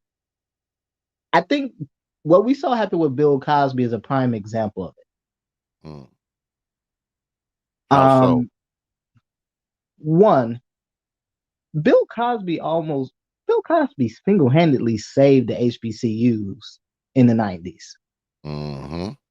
Not only did he single-handedly save it, he is responsible for their enrollment like tripling in that period. Gave them a lot of money. Not just in the donations he gave them, but he actually made it cool to go to an HBCU back in the day. And I remember when I was a kid and I would watch A Different World, and I'm like, oh man, the little Hillman College, everybody knew it was Howard. It was Howard University. But you saw that, you thought like, oh man, it'd be kind of cool to go to HBCU. But then as I got a little older and and I started going on some of these college tours, I was like, oh no, this ain't what it is. This ain't what I want. And even as I gotten older, that has only solidified because I think, dare I say this, I think they have a very weak alumni system because I look at a school like Howard that's been around for well over a century. Mm-hmm. Okay, one of the first schools to come up. I think Howard was right before even the Emancipation Proclamation was signed. I believe. I want to say it. I think it was built before it was actually open before the Emancipation Proclamation was even signed. But the point is that I think they have a very weak alumni system. Because if you go to these PWIs, especially your major ones, you can clearly see what the alumni systems at those schools do. Schools whose campuses are so expansive, so large, they have their own damn zip codes. You know, these schools have their own private police force that actually function even locally, believe it or not. Mm-hmm. If you don't believe me, anybody in Chicago, go to Hyde Park and go see the University of Chicago police driving through Hyde Park outside of the University of Chicago area, and they arresting people. Oh yeah, I know how that go. My brother, my brother's a campus cop, so I know exactly how that nonsense go. But I say that to say, look, you know, I think there was a point in time where, yeah, HBCUs, to this day, to an extent, yeah, they still offer some opportunities for folks, but I just don't see the viability in going to HBCU. It's a lot of other stuff I can get into, but I'm not gonna blow your channel up like that. Next time, next time, you come back and you Can I blow it up speak on next that? time. Oh, Can I speak absolutely, on that right quick? absolutely, Lady Shonda, pull the trigger. You got it. I was trying not to come back up, but I heard that and I couldn't sit back. Dr. Phoenix, first, before I say what I have to say, I respect your opinion and you're entitled to it. I'm gonna give you some pushback though, because I'm a proud HBCU graduate, third generation on my mom's side, second generation on my dad's side. There are plenty of issues within the HBCU system. We can't deny that. But when we look statistically and historically, HBCUs are the largest producers of your scientists. I mean, this program was titled STEM and Medical Field. They're the largest producers of your science and medical professionals historically, and collectively to this day, they still put out a good percentage of these scientists, these chemists, these biology majors, teachers. So the alumni systems can be better, because unlike a lot of PWIs, they don't have the endowments and they don't have the consistent support that these larger institutions do. The HBCU I graduated from is the only HBCU system in the country, Southern University and A&M College. It's also the largest producer of bachelor prepared nurses in the nation.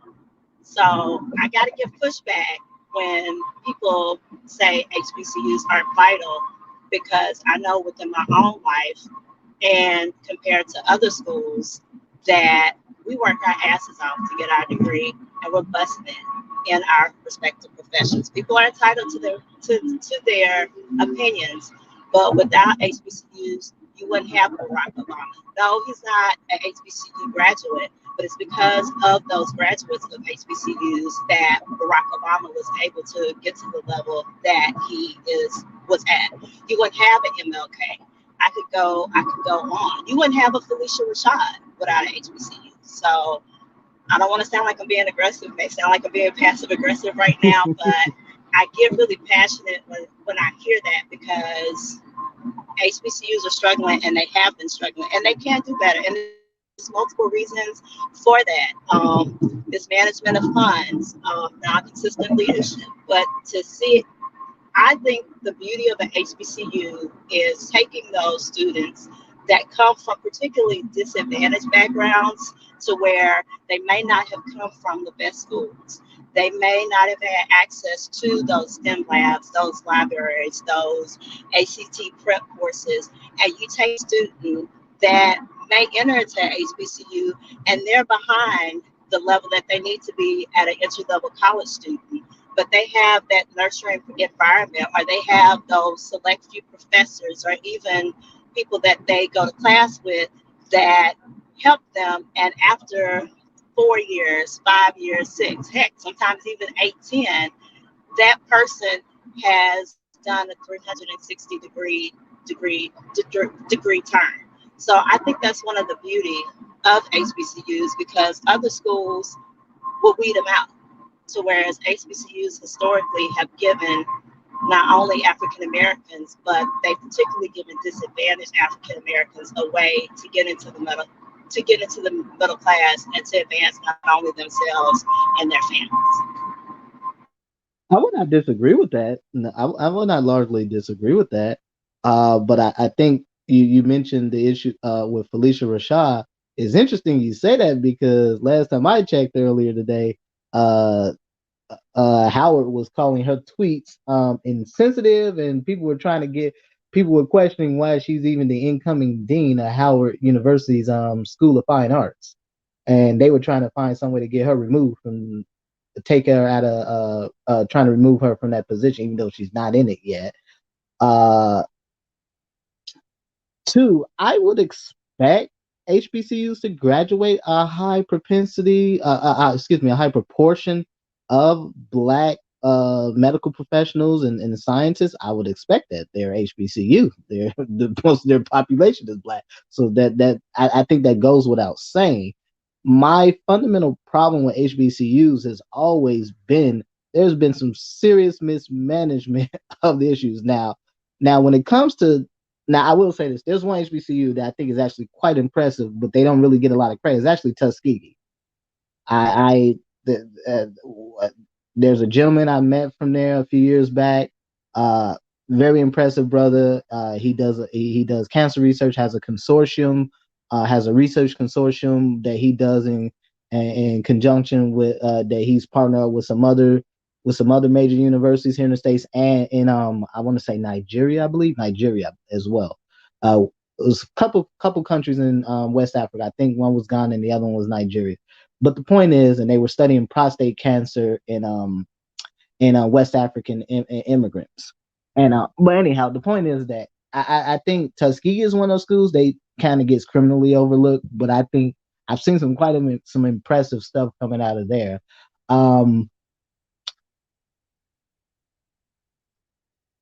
Meharry, I actually like Meharry. I know some folks who go to Meharry. I'm cool with Meharry. I'm not a real big fan of Howard. I'll be real frank with you. I ain't never been a big fan of Howard. Never really been a big fan of Morehouse neither. Just I just some real craziness I saw go on there. But it's neither here nor there. So I don't agree with a lot of what you say, Ms. Shonda. My fundamental problem still remains is that you have HBCUs have been woefully mismanaged. And I do think they have a serious problem attracting like talented students, especially Black students who've gone to PWIs. I think they do have a serious problem attracting them. I will agree with you. I'm sorry, I didn't mean to cut you off. I'll wait. No, I was just saying that they had a problem attracting talented students for their graduate programs who've gone to PWIs. Typically, again, I could say this is somewhat of a function of them not being as well funded as PWIs, that they're not able to offer students a lot of those resources that PWIs can typically offer. So yeah, I would say to an extent, yeah, that's true. But I also say too, a lot of what we saw going, I think people kind of forget what was going on at Howard like 3-4 years ago with the one law student that was running around getting hundreds of thousands of dollars and grants and free money from the school that the dean was writing off on. Knew about. This kid is on IG with a brand new Range Rover, riding around with Gucci slippers and Gucci belts and all kinds of high-end luxury items and clothing. So and I agree with that. I'm not going to debate you on the fact of they have been mismanaged. I would give you kudos and agreement with that. But what I will say is there's always room for improvement, whether it's an HBCU or PWI. Being an HBCU graduate and an active alumnus with the HBCU that I did graduate from, what I see is that, one, again, the endowment money is not there compared to other schools. And then that trend started right around the time that the Civil Rights Act became law, as well as some of us like to think that the grass is always greener on the other side. I've seen from being an HBCU student to whereas you have individuals to where they could make it in a PWI school for a particular profession. So they come to an HBCU thinking it's easier and they're getting their asses kicked. Excuse me for cussing on your panel, TLP. Or it's like, well, I want to be a lawyer or I want to be a nurse, and this PWI is only letting so many people in. So it's like, okay, I want to go to law school, so let me go to Southern's law school to where they had to start shutting down how many people they would admit because they couldn't even get their own students in because white folks or other ethnicities was trying to come flood the market. So I don't want to get emotional about it because it's not about that. No, you but actually bring up a very good point. I give pushback on saying that these schools aren't vital. Does the recruitment need to be better? Absolutely. In regards to the negative news that gets out about HBCUs, look who controls the media. Because those same scandals and those same problems are going on at some of these major white institutions. It's I just know. they don't get the exposure because they can pay, or they have those networks where it's like, oh, this is not coming out on CNN. This is not going to be on YouTube or on Google or this is that or whatever. I don't want to sound like I'm making excuses for it, but I just think we have to look at it objectively, because I know too many success stories that HBCUs have produced and are producing. I would just challenge a parent as well as a student to go to whatever school you choose to go to the school that's going to best equip you for what you want to do. Actually, North Carolina A&T is kicking tails as far as putting out engineers. Xavier University for decades has gotten, and this is across the board, for decades has been the largest producer of African Americans in the sciences, and they are still known as the top producer of getting African Americans into medical school. That statistic has been there since the 90s. We're in 2021. So I'm just going to give pushback in regards to HBCUs. And I know for me, I went to a top level graduate program that wasn't an HBCU.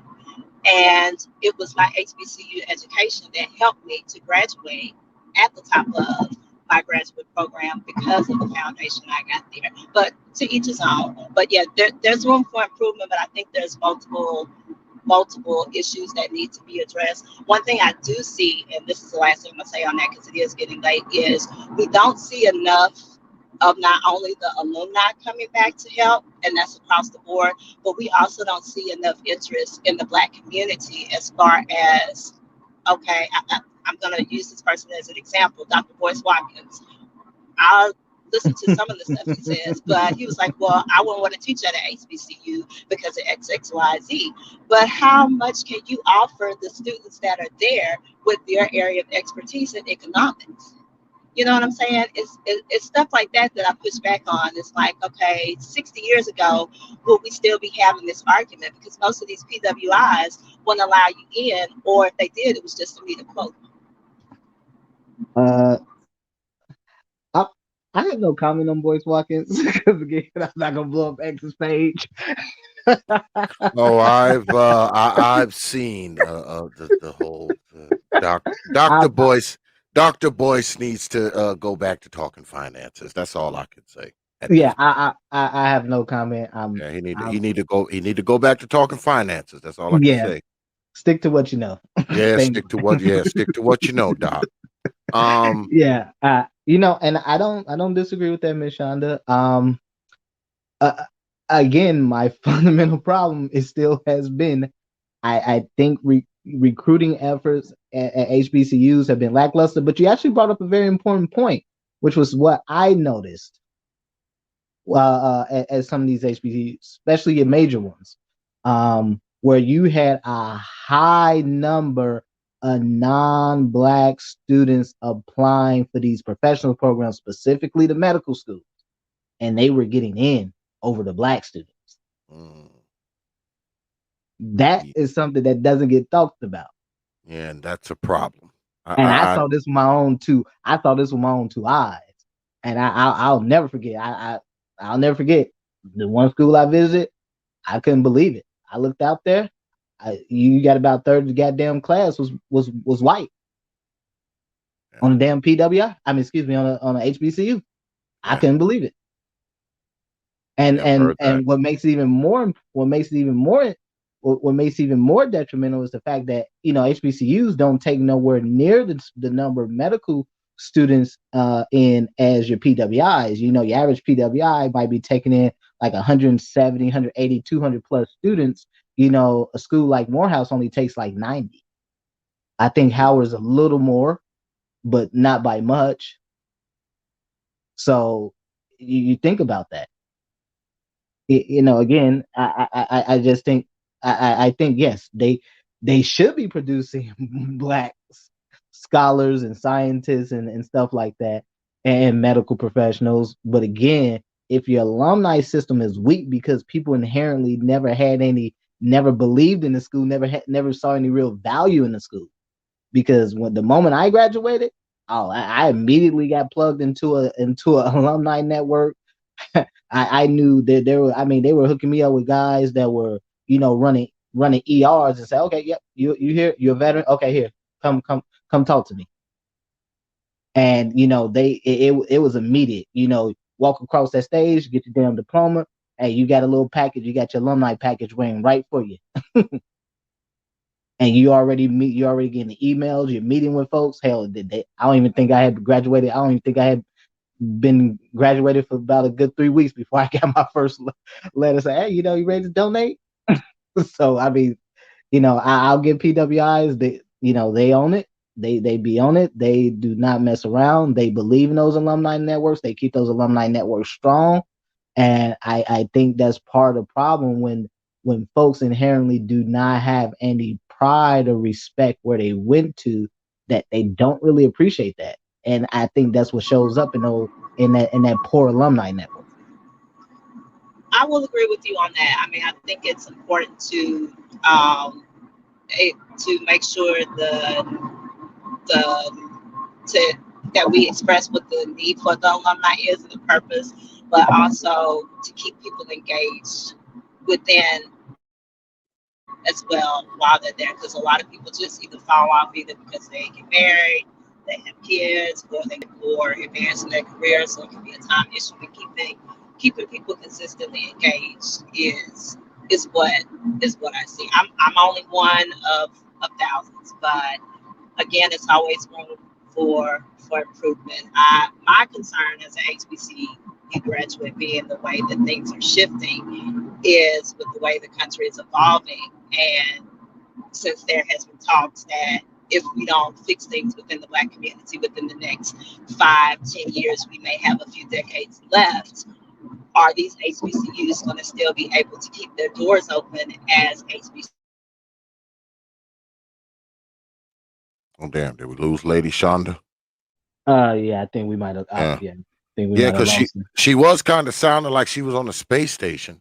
So you know, yeah, like she was on like the space shuttle, you know, like flying through the atmosphere or something, you know. But yeah, I guess we're gonna wrap it up.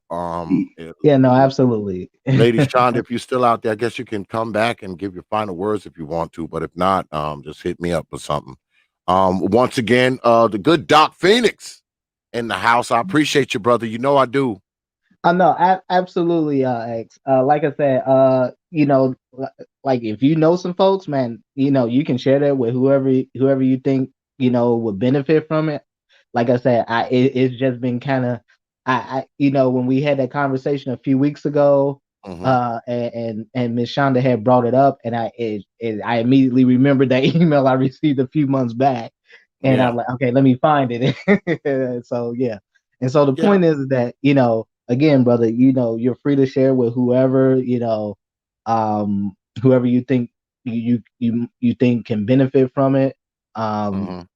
Just reach out to them. Again, you know, I'm more than willing, if you know somebody, I'm more than willing to you know, help them put together a nice little package if they're wanting to apply and stuff like that. And So do the work and do the damn work.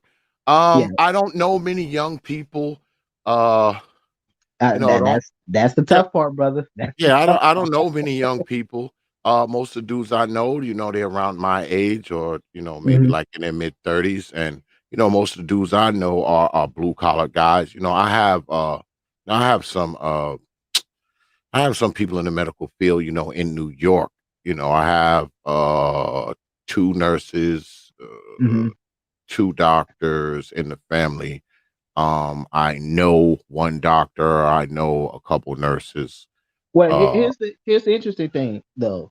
The interesting thing is that, again, you can take your ACT in your junior year, which I highly recommend. That's when you should take it, because that's when you want to be applying for colleges that latter part of your junior year going into your senior year. Absolutely. So, if you folks that are, teenagers, maybe might be sophomores going into their junior year, they can most likely benefit from this. So if you know anybody, hey, like I said, well, my grandkids aren't quite there yet. My oldest grandbaby is 14, so okay. That's not too far away. Yeah, I know, and she actually has an interest in the medical field. My oldest grandbaby is a girl, so she's actually showed some interest into the medical field. I don't know. My grandson, who's 12, he's a gearhead like his grandfather, so he'll probably inherit the business once I'm dead and gone. But yeah, I mean, I will inquire if I know anybody, which I probably don't. But if I come across someone and it happened to click in my head, I'll make sure I furnish them the information. Absolutely. Yeah, absolutely. Like, again, thank you for the opportunity to come on and speak and just share some of this information. Again, it's not that I want this to be shock value, but I wanted this to also be, I also wanted to try to put the problem into some perspective here so people can really see what's really going on. Again, these are not my numbers. These are not Dr. Phoenix's numbers. This is straight from the American Academy of Medical Colleges. Okay, these are from the folks that design and administer the MCAT. They're responsible for the applications. In fact, I didn't get a chance to discuss this, but it was in one of the links that I sent. They also have a fee assistance program for low income students. Like, I couldn't get it because I didn't meet the income requirements. But the point is, if you're low income, they have a fee assistance program which actually reduces the cost of the MCAT by like 75%, because I think the MCAT now is like $350 or something to take. I think it brings it down to like $100 or something like that. And plus it gives you all of the AMC study materials to go along with it. So like I was mentioning earlier about the McNair program, what made the McNair program so helpful for me is that I didn't pay for a lot of my application fees because I was a McNair scholar. So yeah, that's one of the benefits of being a McNair scholar. You don't pay for those. You don't pay for those graduate school or for those programs. You don't pay for those application fees for programs when you're applying to these graduate or professional and doctoral programs. So yeah. So with that said, brother, again, thank you for having me. We'll have to do this again. Absolutely. X will come knocking at some point. Yeah, fortunately I have a few days off, so I'm probably gonna be with my wife. So we probably go on a little vacation or whatever for a few days. Enjoy it, man. Enjoy it. You get with your wife and you enjoy her, and y'all go off and y'all do your thing, and enjoy each other's company and just forget about the rest of the world. That's what I do. Yeah, so we're gonna be doing that. But the point is, brother, thank you for having me. And again, absolutely. Again, a big thank you to Miss Shonda for coming on, for really explaining the nursing profession. I'm probably not the best person to talk about that because I haven't really been in that for a little bit now. But no, she came on, broke it down very well. Oh yeah, Lady Shonda nursing presentation was hardcore. That's why I was saying I was hoping people was taking notes. Or at the very least, rewinding and playing it back slow. I know. So she gave you the major points of what you need to know about the nursing program. Oh yeah. So again, into nursing programs. So no, that was excellent. So again, a big thank you to her. Shout out to her. And so again, brother, and again, shout out to you for bringing me on, and also too, he ain't been here in a while, but shout out to the brother SYRTYCE for discussing his how he got into tech and all that. So again, shout out to those folks. Again, my brother, Doc Phoenix, peace. Have a good night, brother. Take it easy, brother. Peace. Yeah, we're gonna go ahead and wrap it up, man. We've been at it for like 3.5 hours, good folks. We had Brother SYRTYCE on here, and of course the good Doc Phoenix, and of course Lady Shonda, who came here and gave y'all a hardcore breakdown of the nursing field. I had asked her, y'all, about brothers coming into the nursing field, and she said it's getting better. It's not as, non-existent as it used to be. So, you brothers that's into nursing, there it is. I mean, you got like the full breakdown tonight, just like I was telling Lady Shonda earlier, every now and then we actually have a serious show up here, y'all. Yeah, good stuff tonight, man. A lot of good information. The good doc said I can furnish that information to others, and likewise Lady Shonda said I can as well. So if I come across people who actually are interested in the medical field, I am going to furnish that information. And I just hope y'all got something out of it, man. I hope at least one person got something out of. Well, oh, good look on that super chat. The good Doc Phoenix with the $50 super chat. Appreciate that, brother. Appreciate that, man. Yeah, I'm going to see what I can do. If anyone needs it, I will furnish it. But before we get out of here, y'all know I always got to hit y'all in the head with the old T.P.O.Ts. Programming notes. Yeah, it's time for programming notes, y'all. It's what we do right before we get ready to wrap up. Let me turn my damn camera back on. Yeah, some good shows for y'all this week, but the T.P.O.T train continues to run on down the track because Wednesday, the one and only SKC will be in the house. We're doing a special Dark Exodus Live DXL, and the topic for that night will be, does the truth care who tells it?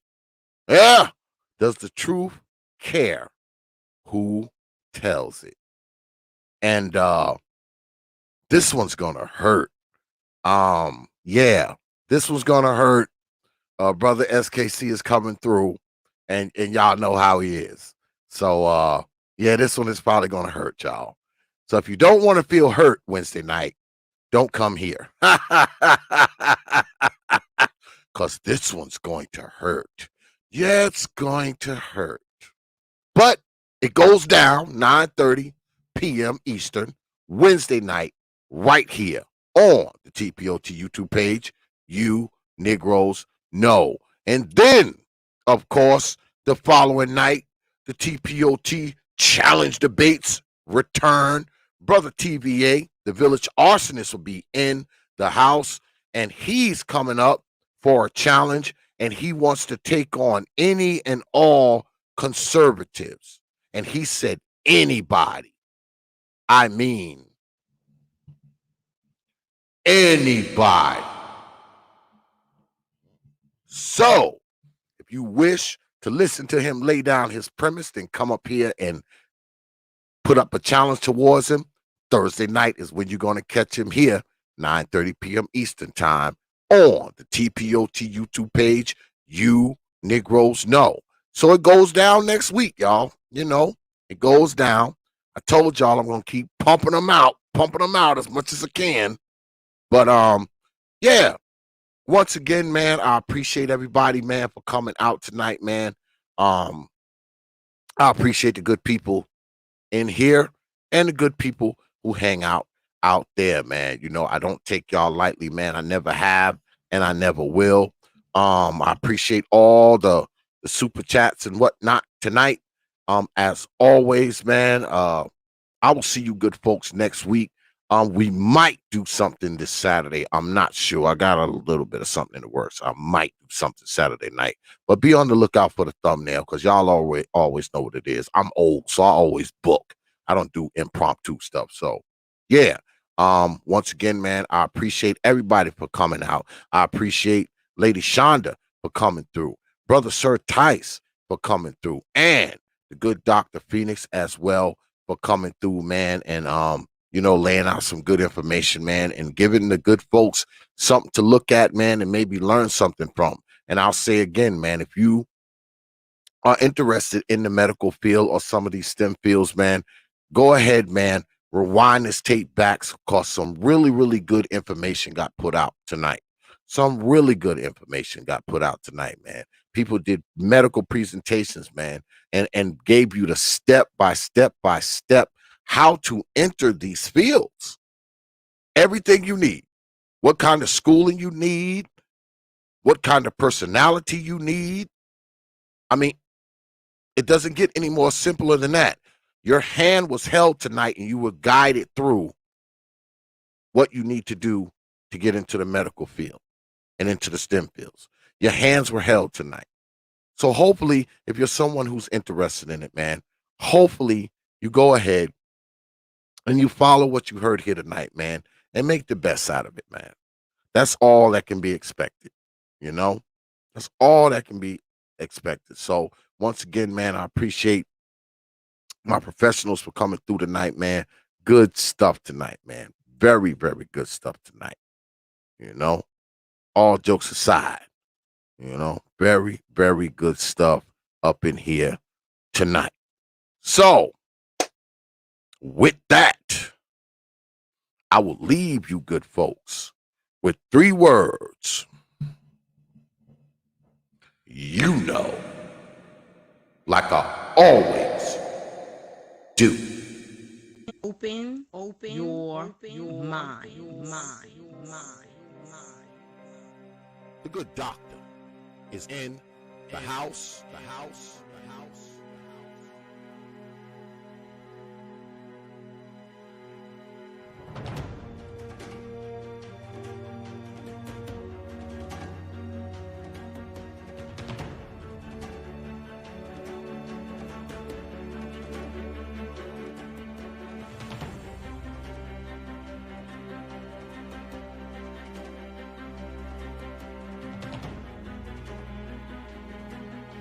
The good doctor.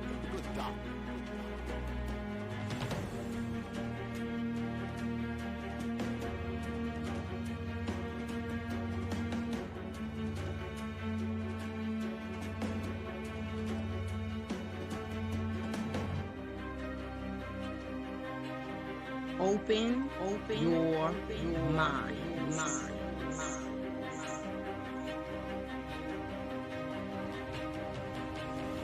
In the house.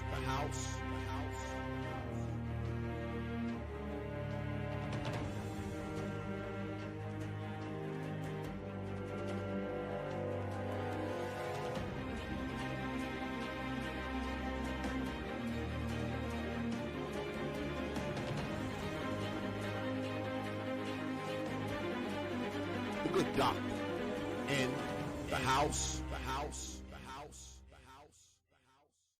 Open your mind.